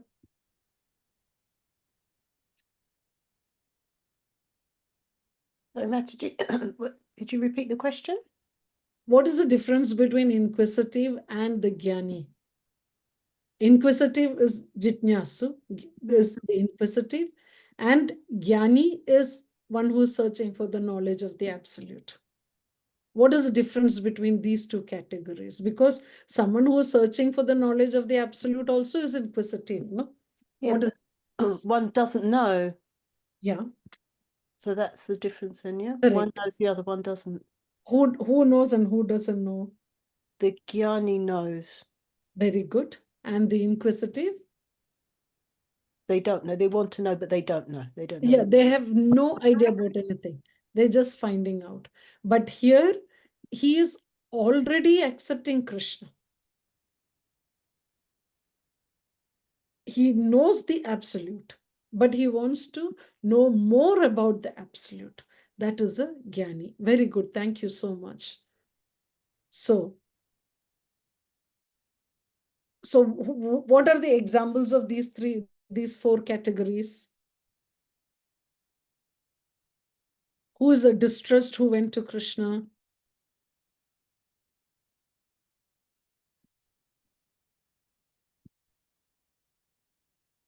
Dhruva Maharaj, he wanted something?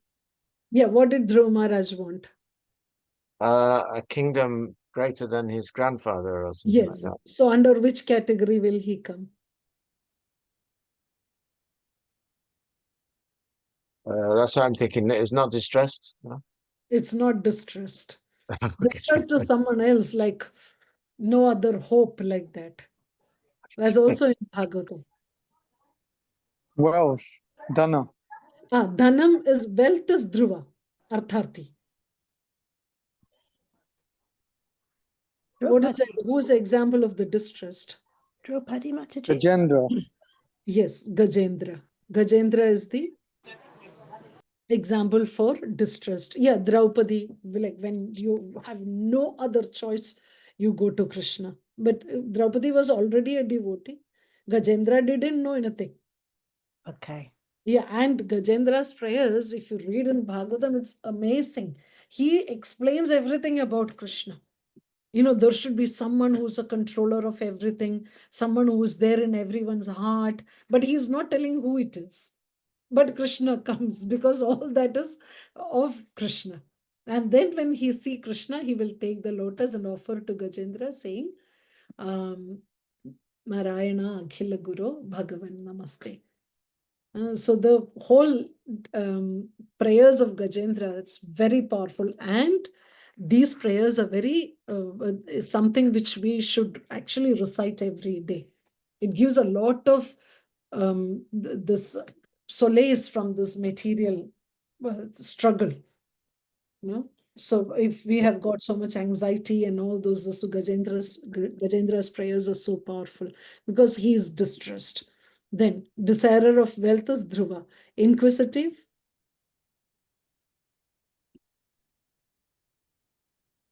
Who's inquisitive? They don't know, but just want to, like, they just want to know. In the scriptures, who is the inquisitive people? Anvesha? Sorry. Levin Prabhu? Was an example of inquisitive. 4 Kumaras. For Kumara still had the knowledge of the absolute. Yeah, this is inquisitive is more who doesn't know anything because the Kumaras didn't know the personal form, but these sages of Naimisharanya, they had no much idea. They were more inquisitive. And who else is there? Like in today's world, we see so many people who are this inquisitive category. Like who just wants to know, oh, what is this Hare Krishna, like that. But in the scriptures, it is Bhagavatam, we see the Shaunaka Rishi, sages of Naimisharanya. Then 4 Kumaras, because Jnani is already self-realized. So those 4 Kumaras are self-realized already, but they just didn't know the personal form of the Lord. So they 4 Kumaras come under the category of this Jnani. And same like Shukadev Goswami, he also, before knowing about Srimad Bhagavatam, he was already self-realized, but not a devotee. So these are the 4 categories. Now Krishna says, who is the dear to him? Of these 4 people, one who is in full knowledge and who is always engaged in pure devotional service is the best. For I'm very dear to him and he is dear to me. So the Jnani, Tesham Jnani Nitya Yukta, Eka Bhaktir Vishishade. This is another beautiful thing in Krishna. Now we think that, okay, I am doing bhakti, but then he puts this word Eka in between. Eka Bhaktir Vishishyate. Just does pure devotional service. These words, Eka, Eva, and all in between comes. So this is so that Jnani is the most dear to Krishna. Then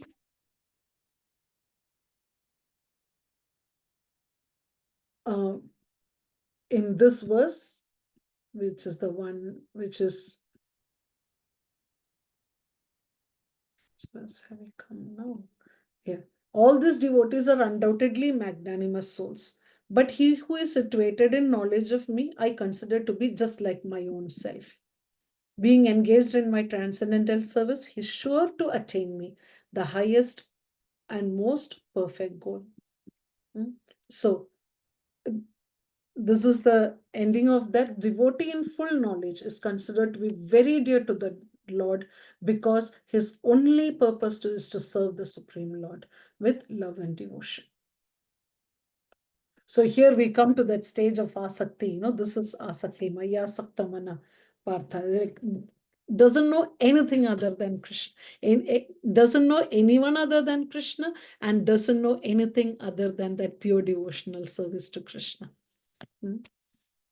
So Krishna says in Bhagavatam, Sadhavo Hridayam Mahyam. Well, how beautiful, Sadhavo Hridayam Mahyam. Devotees are always in my heart, and I am always in the hearts of the devotees. The devotees does not know anything beyond me, and I also cannot forget the devotee.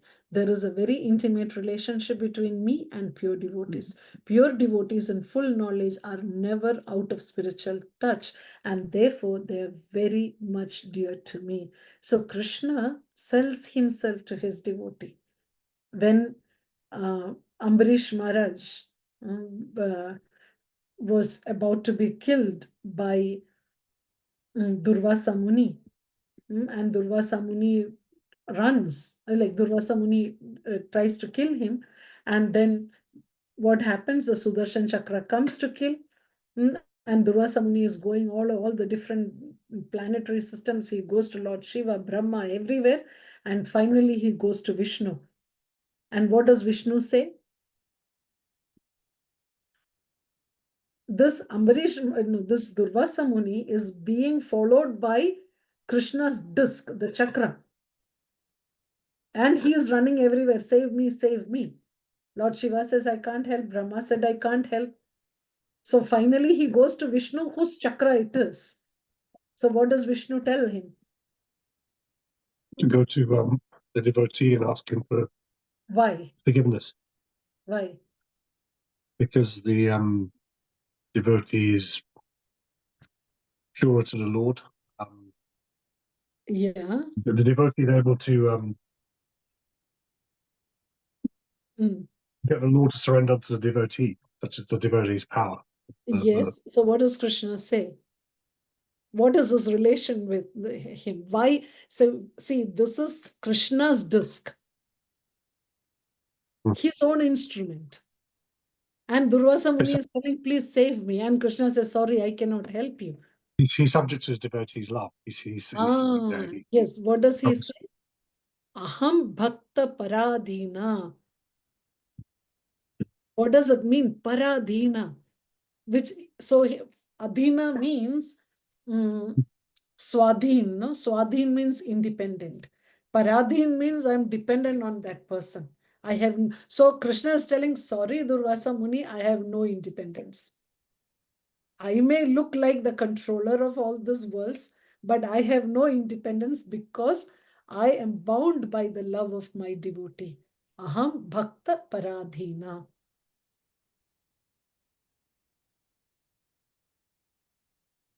So Krishna is telling these are 4 categories of people who will surrender to me, but the devotee has bought me completely.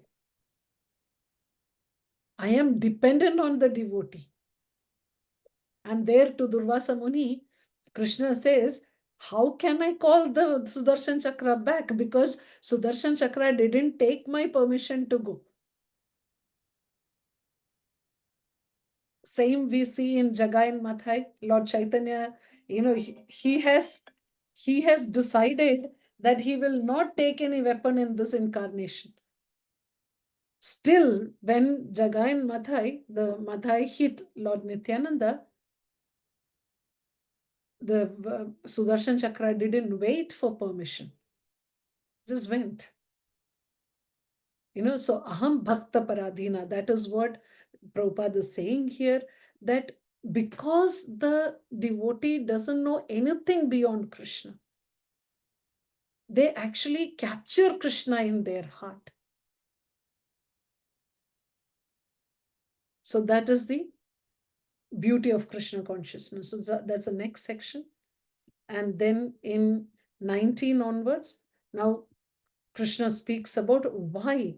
So if it is so easy that you just become a pure devotee, you just become a pure devotee, and that's all that is needed. But is it so easy? No. Why? Bahunam janmanam ante. Jnanavan mam prapadyate. Even if you have the knowledge, see, in 4 categories of devotees, the one who is dear was whom? One who has knowledge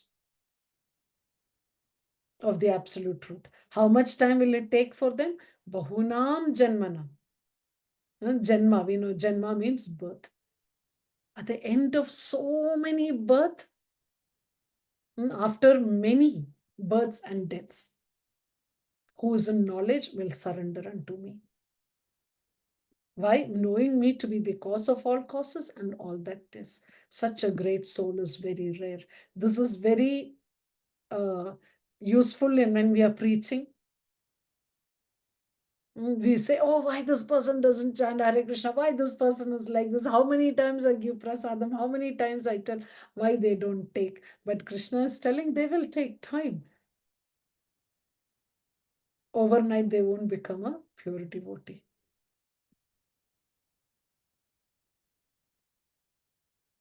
Okay, then now the next one. Hridatjnana. The next category. He is talking about the next category. Kamais taste hridatjnana. Who is deprived of the knowledge because of material desire.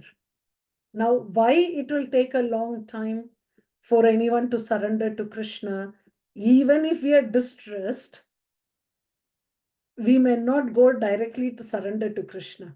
Why? Even if we need money, we may not go directly to Krishna. Why? Because we will look for shortcut.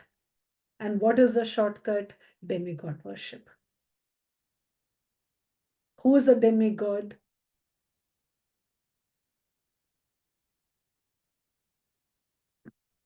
What is meant by a demigod? Krishna's representatives who control different aspects of material nature. Yes, very good. Those who are controllers, like we know Krishna is Krishna says Prabhasmi Shashi Surya, I am the light of the sun. But then we are thinking, sun gives light. So instead of worshipping Krishna, let me worship the sun.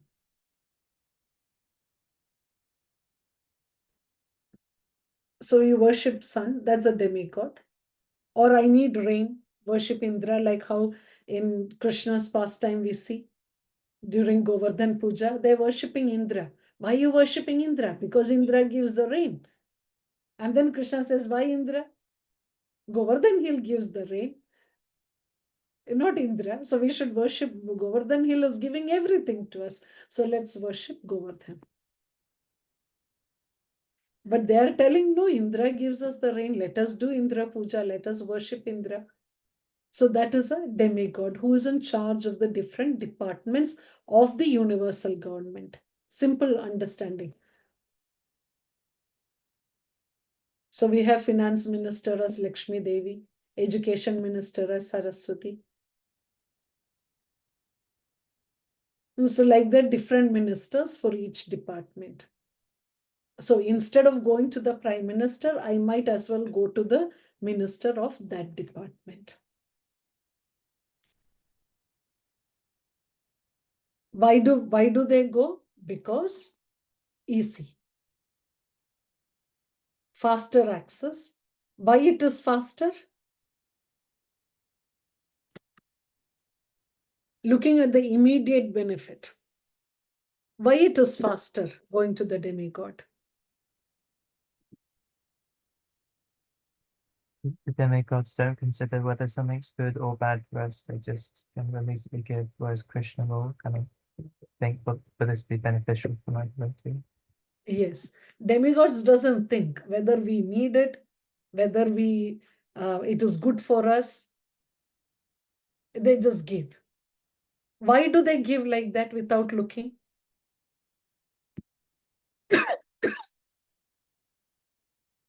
Why do they give without looking? Because they're not responsible for us. They don't have a relationship with us. Okay. I think, isn't it that they're also indirectly administering karma by doing that? Because it's more material benedictions that people are looking for demigods. So that people are getting more and more bound in the material world with these benedictions. And the demigod's position is to give out those kind of karmic presents where people get the present, but actually has a lot of downsides to it. It may seem like any sense gratification, which is pleasure away from Krishna, has always karmic reaction. So anyway, I'm tired. Yes. Okay. Yeah, there is a karmic reaction. Why there is a karmic reaction when we get from demigod? But first of all, why the demigod gives us? Because they have been empowered to do that. Part of the no? They're not. No, they just need to give the rain. But why, when we worship the demigod, he should give it? Or not rain, like money. Suppose money. Is part of the demigod is a soul that's done a lot of pious activities to get to the position of Correct. being able to feel like Yes. he feels empowered by giving the gold. Yeah. Why they give? Yes, Sachikumar Prabhu. I'm just thinking, Mother, because I mean, maybe they're mindful of the fact that it's not theirs anyway. Okay. Vedic rituals, the rules of the Vedic rituals. Okay. I was thinking because maybe on the level of ego, they like to be worshipped. I was just thinking, like in the material world, if like a celebrity enjoys being given a lot of attention and they kind of are flattered by it. So they give. Okay. Okay, you are great. Okay, take 10,000 pounds. No? Okay, these are all correct. But then what is the demigod's connection with Krishna? He's administering on behalf of Krishna. He doesn't have any independent. Correct. But yes. But in a personal level, what is their connection? They're devotees. They're devotees of the Lord. Yeah. So when you're a devotee, What are they doing? Devotee means, Compassion and mercy. okay. They This, accept Krishna and worship them. see, okay, I'll give you this example. If you know, when the Digvijay Pandit came to Rupa Goswami, he wanted a signature from Rupa Goswami because they knew Rupa Goswami is the greatest scholar. Getting a sign from him that if I am the greatest scholar means people will accept me. So he came with this to Rupa Goswami. What did he say? Take it immediately. Yeah, he signed it immediate. Why?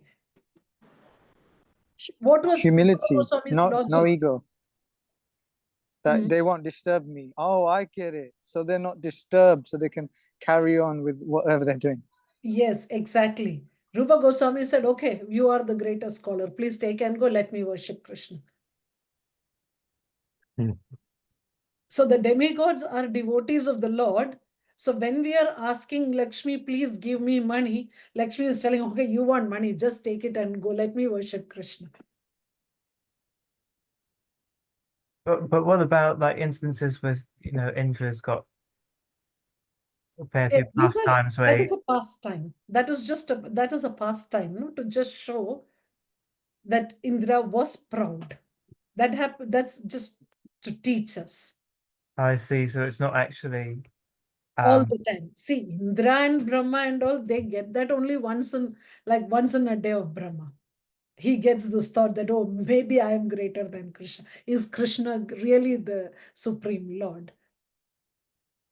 Otherwise, he is a devotee, and that is why he said, no, okay, let me have no material benefit so I can just be a devotee.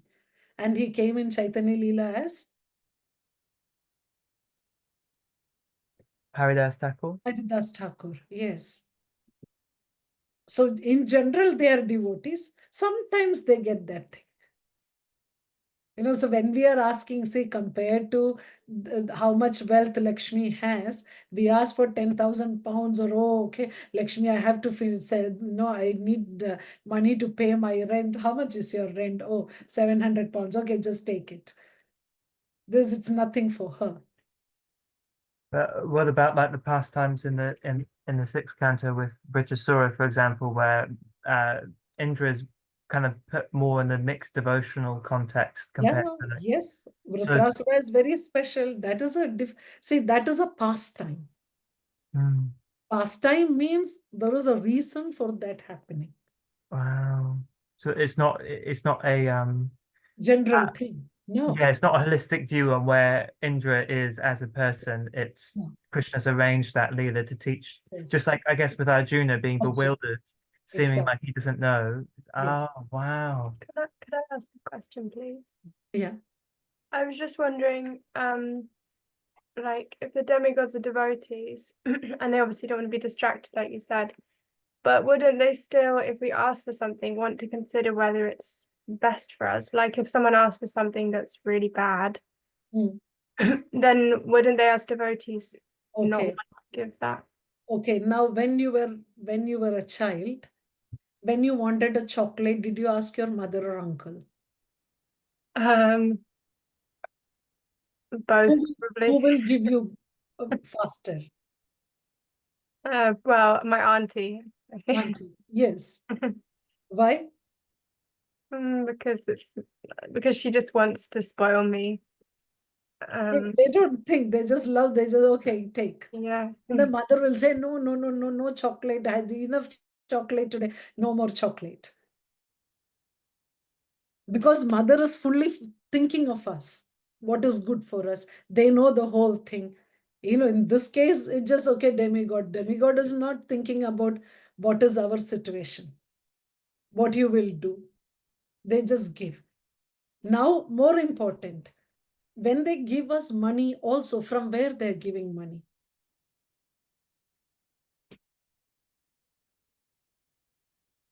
Because how much money we are entitled for, that is based on what? Our karma. Karma. And can the demigods change our karma? No. No. Then from where they're giving us money? It's kind of from our own highest credits. Whose pious credits? Well, the ones we've earned in a sense. Sorry?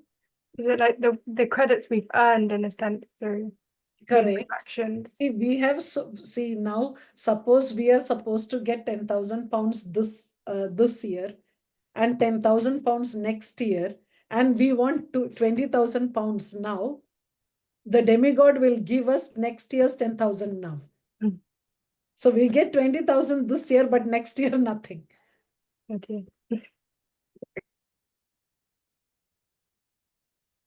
So we may find that, okay, we got something now very fast, but it's just giving on loan what is supposed to be, what we are entitled for later.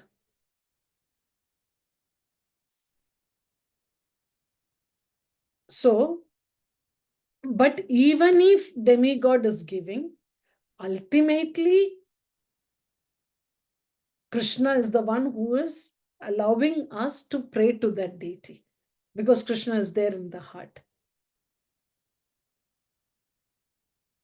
So, even if we are praying to the demigod, it is not that on our own we are going to the demigod. It's Krishna who is guiding us that way.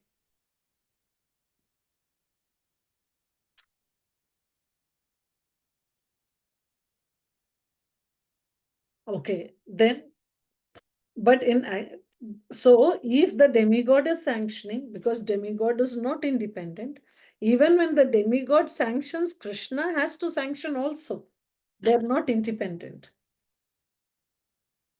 Permission has to be there. So, point is, even if we get the benefits from the demigod, it is not possible to be completely independent of the Supreme Lord. Like we go to the finance minister, get a loan, but ultimately control is with the prime minister. We cannot just say that, oh, finance minister, he is the ultimate. No.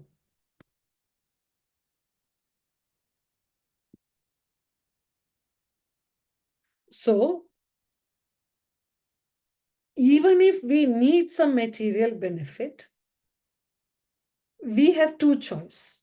Either go to that demigod or go directly to Krishna. What is better?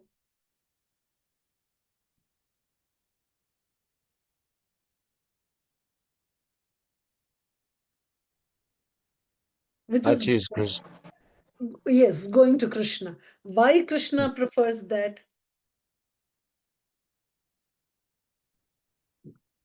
So you know which one is good, which one is bad for us. Sorry? But Krishna knows which one is good, which one is bad for us. Yeah, because Krishna knows what is good for. Because we know that, yeah, sorry. Because we know that Krishna knows what is best. Okay, it is more like, suppose like how we use a chocolate example. We want chocolate, we go and ask our aunt, and what will our mother feel? You have experienced that you need something, you go to the neighbor, you go to the aunt or something, and then how does your mother feel? She'll be happy that we went to the neighbor and said, oh, I'm so hungry, please give me some food.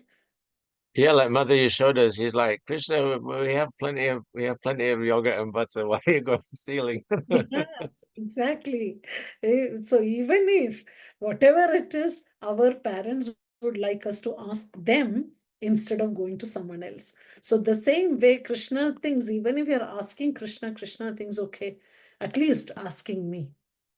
That is why the Bhagavatam says, akamo sarva kamo va. Whether we don't have any desire or we have all the desires, still we worship Krishna. But Mataji, with permission, you could flip it the other way in the sense that, you know, you have the district magistrate or the high court judge. Then you have the lower level superintendents. These are qualified people. So for something big, you're going all the way to the top. Then they can say, look, we've got these small level local administrators there. Why are you disturbing for such a big thing? So some shame, some embarrassment is there, you know, like Sudama is there. He's feeling, oh, Krishna is now a big king. How I will go to him for these small things, you know. Correct. See, there is where we are looking at it in an impersonal way. That's why I purposely use the example of a mother, not government. There is a love that Krishna has for us. The police superintendent doesn't have any love for us.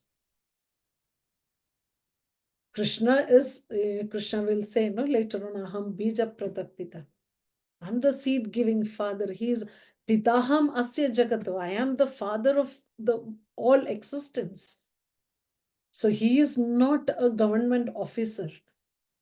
He has no relation like a formal relation with us. And that is the whole thing about Krishna's pastime.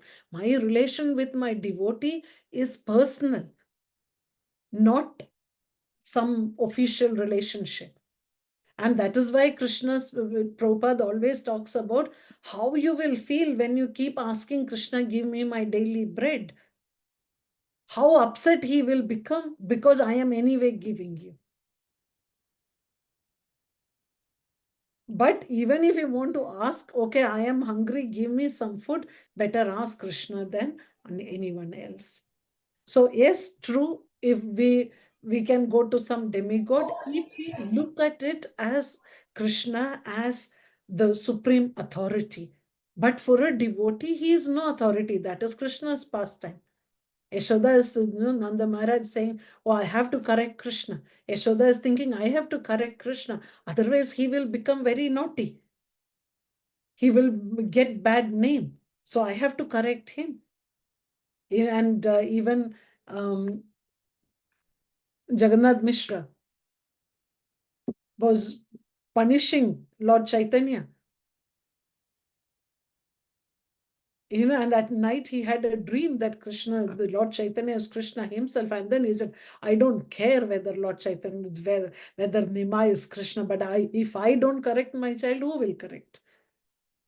So our relation with Krishna is as a father, not like a government officer.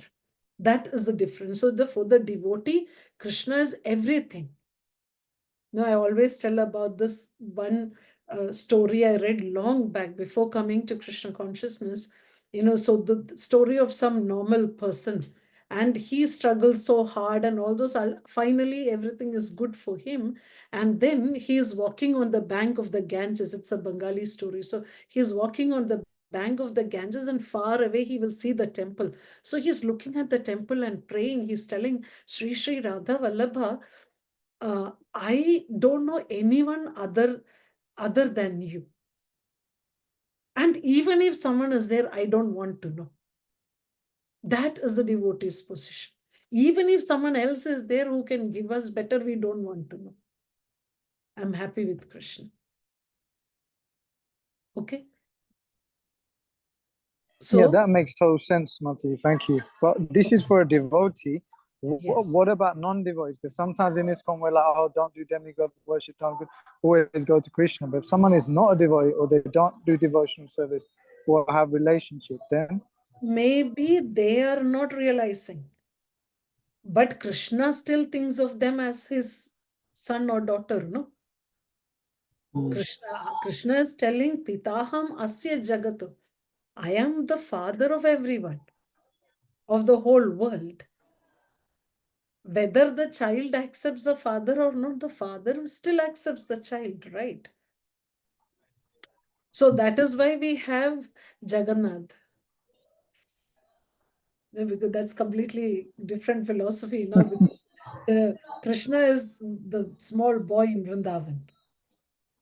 So we don't go to Krishna and say, oh, Krishna, give me a job. He is playing with the boys. He's playing with the cows and the calves. Our job is of no big interest for him. But Jagannath, he is the king. So anyone can go to the king and say, oh, I don't have a job. I don't have money. And the king takes care, because that's what king is. So that's why we go to Jagannath for all these material things, not to Krishna. So we tell them, okay, go pray to Jagannath like that, not to Krishna. Because Krishna is just playing in his flute, playing on his flute, happy. To Krishna, we only ask, how can I serve you? But then for Jagannath, yes, this is fine. He will sanction also. And okay, this is a good question. How does Krishna sanction? What does Krishna do? Or if we pray to any Krishna's incarnations, how does Krishna sanctions?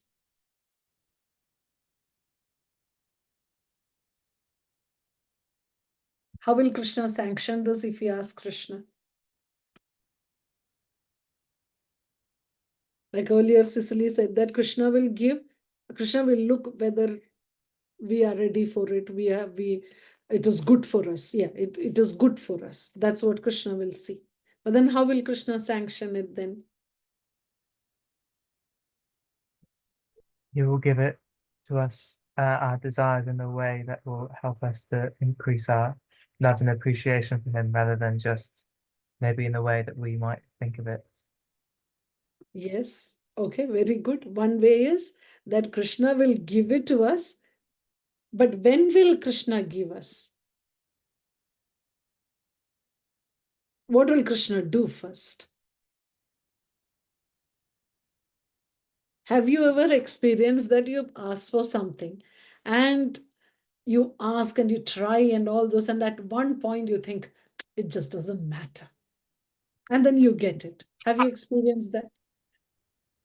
The moment you think, oh, it just doesn't matter, if I don't get it, don't get it, and then you get it. Detached. Sorry? Detached. Yes, detached. Yes, yes. He make us detached first, and then he will.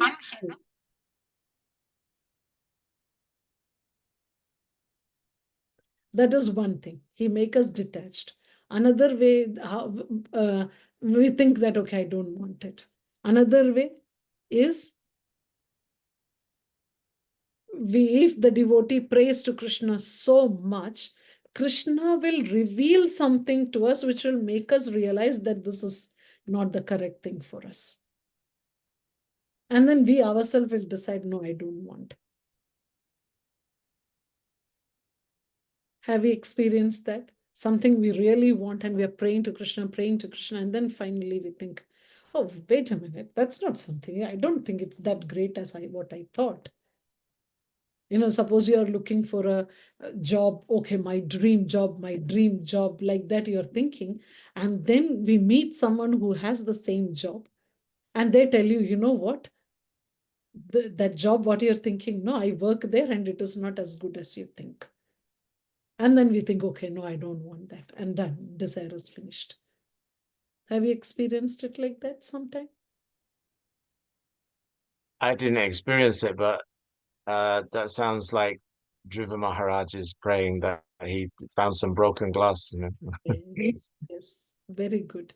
Yes, Dhruv Maharaj at the end, he said, oh, I now realize that I was just looking for broken pieces of glass when I can get the diamond.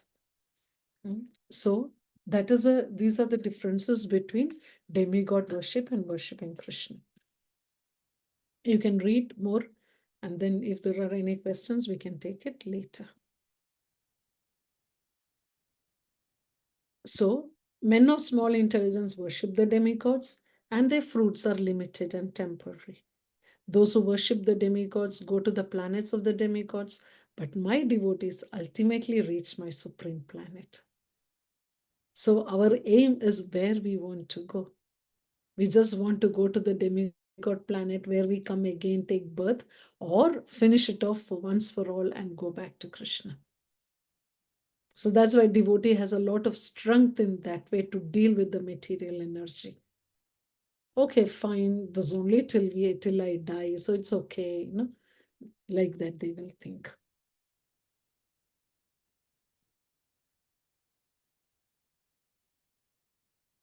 Okay, now 24.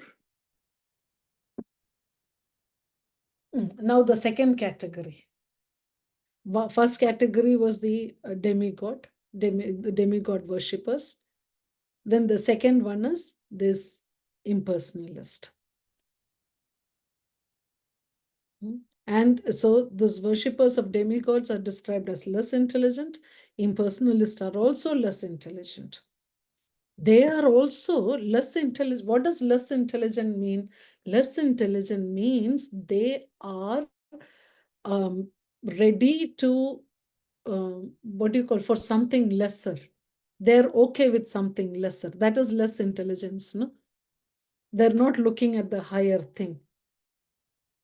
They're, what's the word you use for that? They're happy with something lesser. That means less intelligent. Like the lady who was carrying the bricks and the bricks falls down and she calls Krishna. Krishna comes and the lady says, what does she ask for? Can you take those bricks and keep on my head? Yes. And Krishna says, I'm Krishna. You ask me anything you want. No, for just now, can you please keep these bricks back on my head? That is, of course, less intelligent. Because they can get anything. So the same way impersonalist also, just by worshipping Krishna, they can go back to Krishna. But they settle, yes, settle is the word, no? They settle for something lesser. Settle for impersonal Brahma Jyoti and then come back again, do charity work. They don't get that bliss of Satchitananda. The Ananda is the bliss that impersonalists cannot get. Even if they are eternal and full of knowledge, they cannot get that full of bliss.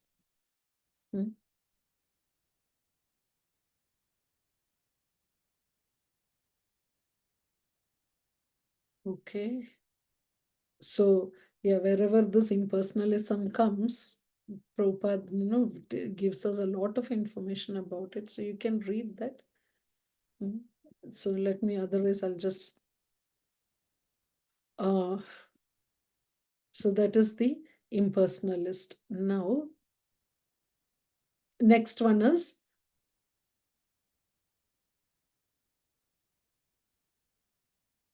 yeah, personal.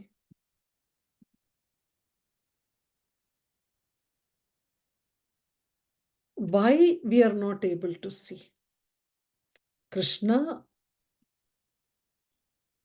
Yeah, how is it that Krishna is not manifest? Krishna says, I am never manifest to the foolish and the unintelligent. Because earlier, remember, we saw that what Krishna reveals is what we can see. Now Krishna is telling, I am never manifest to the foolish and unintelligent. For them, Krishna is covered by the internal potency. Naham prakasha sarvasya yoga maya samavrita. That yoga maya, it's a curtain, so we cannot see Krishna. Mudhoyam nabhijanati. They cannot understand. Foolish cannot understand. Loko mam ajam avyayam. Even though I am unborn and inexhaustible. So this yoga maya covering, that curtain, is making us not see Krishna. So in Ishopanishad, later on we will learn this mantra 15. Because of this verse, Prabhupada, of all the Upanishads, Prabhupada has translated only Ishopanishad. Why? Because of this verse. Hiranmayena patrena satyasya Pihitam mukham tatvam pusham apavranu satya dharmaya drishyate. Why? Please, I pray that you will also maintain me. Your transcendental form is covered by the yoga maya. May you kindly remove those glowing effulgence that impedes my seeing your Sachidananda Vigraha, your eternal form of bliss and knowledge. And we also sing Jagannatha Swami Naina Padagami Bhavatume. Please be visible. Because on our own we cannot, because of this yoga maya covering. So we pray, please Krishna, please be visible.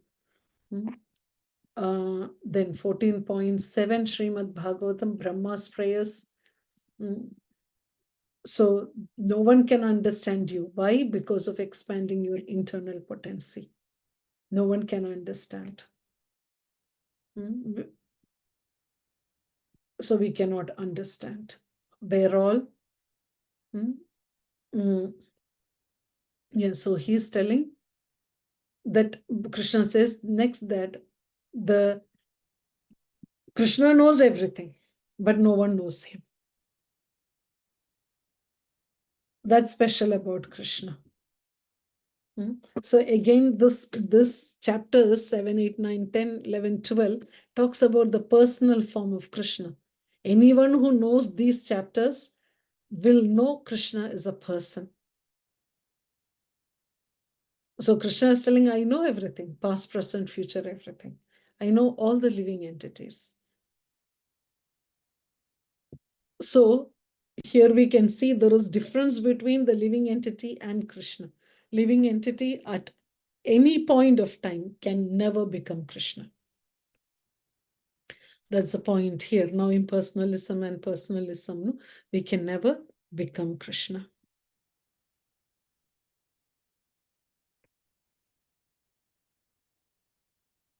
So because of these reasons,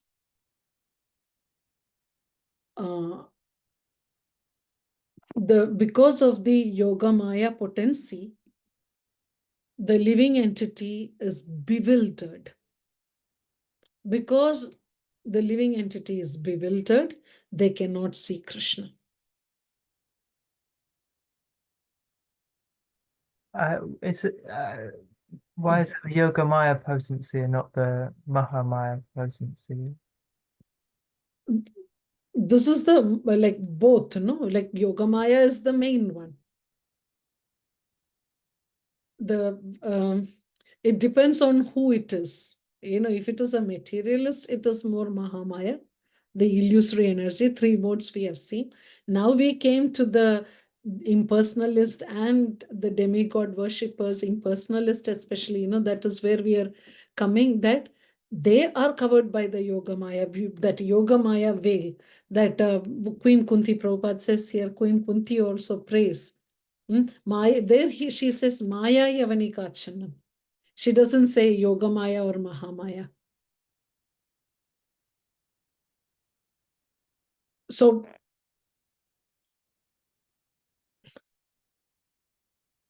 yeah. So even if on our own, see, this is like how I said earlier, that the highest for a the position that an impersonalist can achieve is the Brahma Jyoti, and cannot go to the spiritual world because of the Yoga Maya potency. Krishna's, that is the Yavanika. Yavanika means the curtain. Krishna puts a curtain, you cannot see there. And that is why Om Atnyana Timirandhasya Jnananjana Shalakya Chakshurunmilitamena opens our darkened eyes with the torchlight of knowledge. Guru. Someone who knows about it has to, or someone who has the authority for it will have to open and give us, show this. Yes, here is Krishna. See, Krishna was always there. And this is another point, that before Prabhupada came to the West, it is not that Bhagavad Gita was not in the West or Hare Krishna Mahamantra was not there in the West.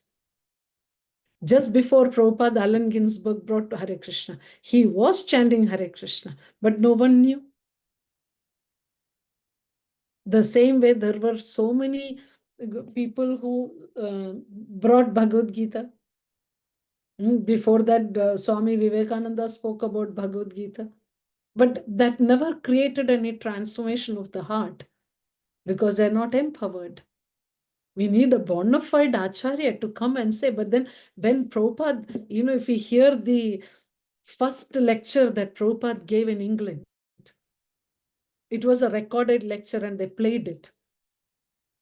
The second sentence, Prabhupada says, Lord Chaitanya is Krishna himself. It's amazing how Prabhupada said that. I just couldn't believe. This is the first time he's giving a talk, and they, that thing, how they called all the great people. They told, they sent a letter to everyone saying, George Harrison, this person, that person, everyone is coming. So they all came. So everyone thought other big people are coming, so they came. So they had all these big people, socially big people coming. And when they came, they realized that they forgot to arrange chairs. So they all have to sit on the floor. And they didn't know how to sit. They came and they're telling, please sit, and then, but where?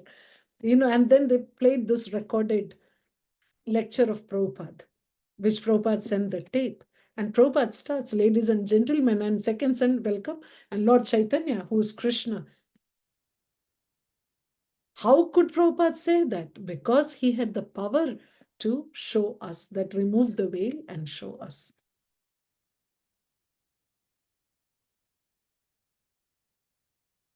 So, all living entities are born into delusion, bewildered by dualities arising from hate, desire, and hatred. We are always in Maya. We cannot see things as they are. That is why Guru is needed who will show things. This is mine, I am this, I am that, like that. Now, many millions of lifetimes we will do like that, and then we do so much pious activity. And when all the sinful actions are eradicated, then they're freed from the dualities of delusion, and then they engage themselves in my service with determination. So you see how it started in the beginning, how Krishna started 7th chapter, Bhumira Ponalo, Vayu, earth, water, air, fire, ether. Ending, how he is coming, engage themselves in my service with determination, the highest level. So in 7th chapter, Krishna takes us from the basic to the highest.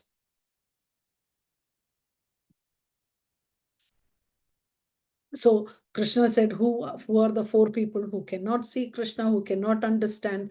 And out of all 4, Jnani is the best. Jnani will also take thousands of lifetimes. How all the sinful reactions have to be eradicated. Then they engage in service with determination. So now, again, we may think, why I am not having that determination?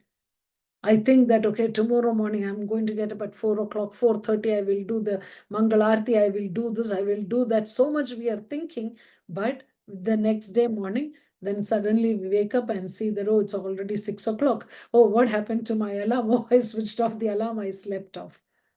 How did it happen? Because we have not reached the stage of completely free from all these sinful reactions and delusion. That is why we are not able to do service with determination.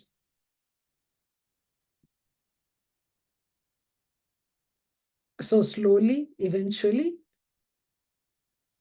we'll be able to. How? By taking shelter of a pure devotee. They will guide us. That is why, they give us the rules, regulations. So when Prabhupada said, okay, no meat eating, no intoxication and all those, Prabhupada knew that these people, they don't have so much willpower. They don't have that much Sukriti. But Prabhupada thought that, okay, they love me and they've given me the word. So at least because they have given me the word, they will follow. So that's why we need a spiritual master who will empower us. And when the spiritual master says, okay, how many rounds you'll chant? Okay, chant 16 rounds. With that comes the empowerment also.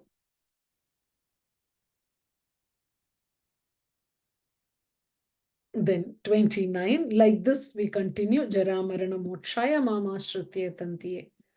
Intelligent persons who are endeavoring for liberation from old age and death take refuge in me in devotional service. They're actually Brahman because they entirely know everything about transcendental activities. So these intelligent people take up the Krishna consciousness.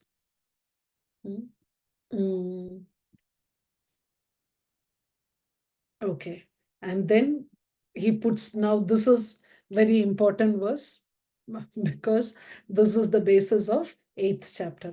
What is it? Krishna is telling those in full consciousness of me, who know me, the Supreme Lord, to be the governing principle of the material manifestation of the demigods and of all methods of sacrifice, can understand and know me, the Supreme Personality of Godhead, even at the time of death. So when we read this, we don't understand anything, but don't worry, this is what Arjuna is going to ask in the next chapter. What does all this mean?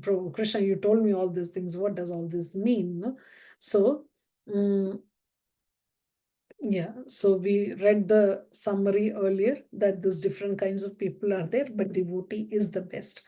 Now, one exercise for you, that in this chapter, there was one speciality. Now we have heard all the verses in this chapter. What is special about this chapter other than all the other chapters in terms of the, okay, very easy one, in terms of who is speaking. In Bhagavad Gita, who all are speaking in Bhagavad Gita? In the first chapter, who are all the speakers? Sanjaya, Yes. First is who? Who starts first? Dhritarashtra is speaking. Dhritarashtra, then Sanjaya, then Duryodhana. Duryodhan, yes. Yeah. Even though there is no, like Sanjaya says Duryodhana spoke, third person, but still, okay. Then Arjuna also starts speaking, right? So till now, actually, how is the flow going? So in second chapter, again, second chapter, who are all speaking? Arjuna. Yes, and And Krishna. Right, Arjuna speaks, Krishna speaks. But who drives the conversation? Arjuna or Krishna? Arjuna. Because Arjuna is asking the question, Krishna, you told like this, then how does it work? Krishna, you said like that, how does it work? So everything is driven by Arjuna, asking, how does this work? How does this work? But now we see in this 7th chapter, the whole thing is Supreme Personality of Godhead set.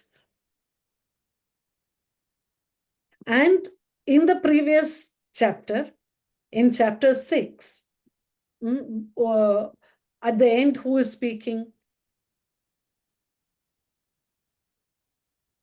And of all yogis, who is speaking this?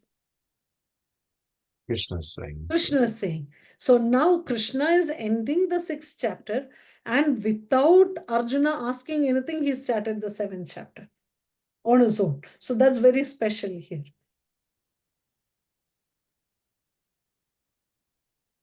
So there are only a couple of chapters like this, where only Krishna is speaking.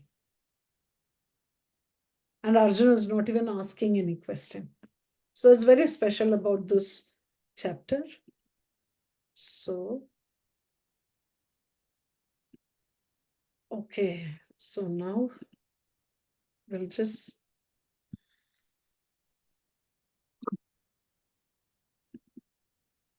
Okay, so now we'll just go back and see the slides. Krishna explains both theoretical and realized knowledge, that we saw that.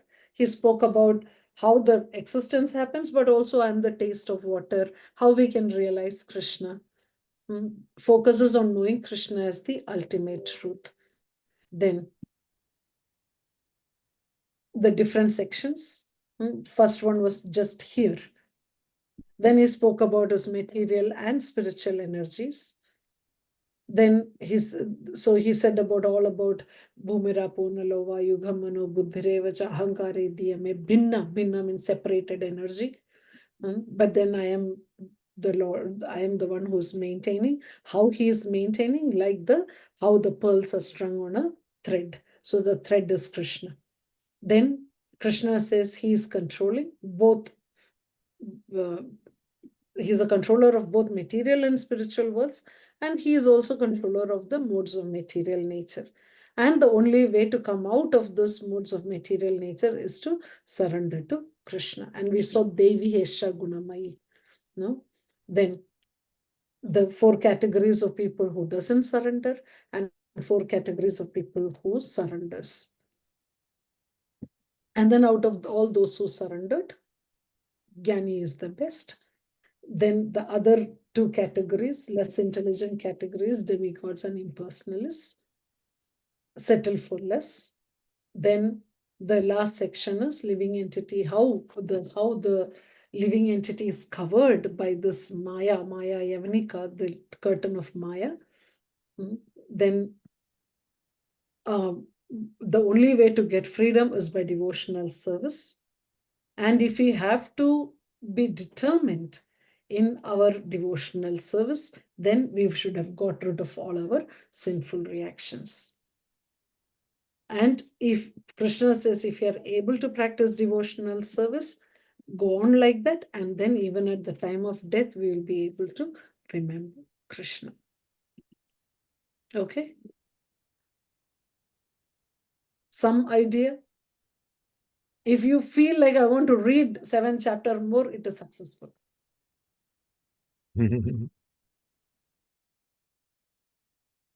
Because, now we will see in 8th chapter, Arjuna is asking again, Krishna, you said all those points. What does it mean?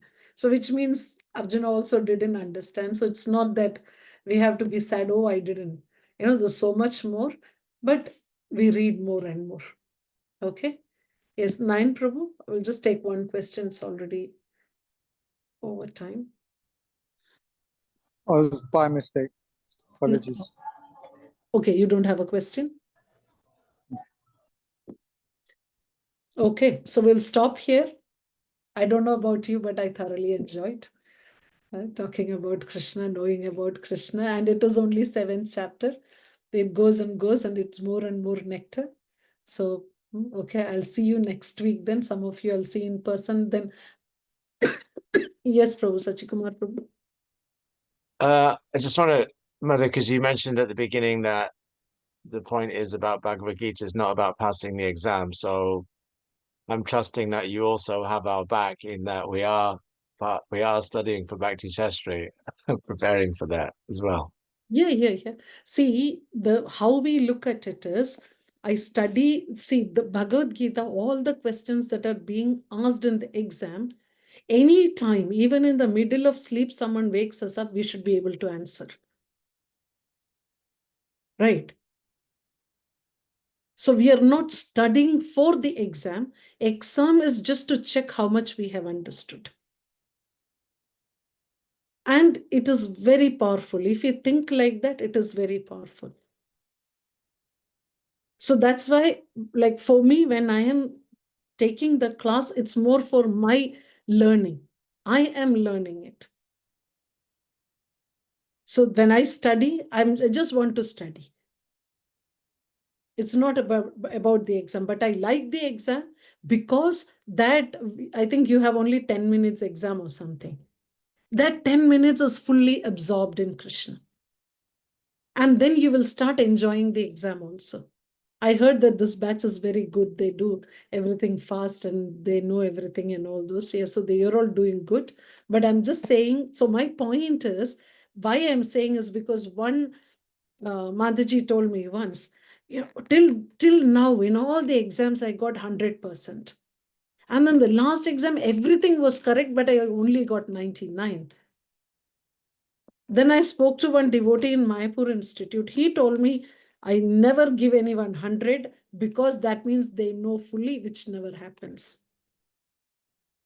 So this 100 is not possible in Bhakti Shastri. And okay, if we get 100, if we got everything right, what do we end up as? Oh, I know. But is that right? No. Actually, it is detrimental for our devotional service because we will think I know everything. So, of course, we have to learn, but not for the exam. I study Bhagavad Gita so that I know about Krishna. And when I know about Krishna, I will be able to connect to Krishna more. When I'm chanting the holy name, I know who this person is. Not a random name. That is the difference. Not that you don't study for the exam. Yes, you don't study for the exam. You study to know Krishna more. And then, of course, you will clear no exam. Why you will not clear? Because you know Krishna. That should be the way. It is not academic. Maybe for this batch, it is not very important, very significant point.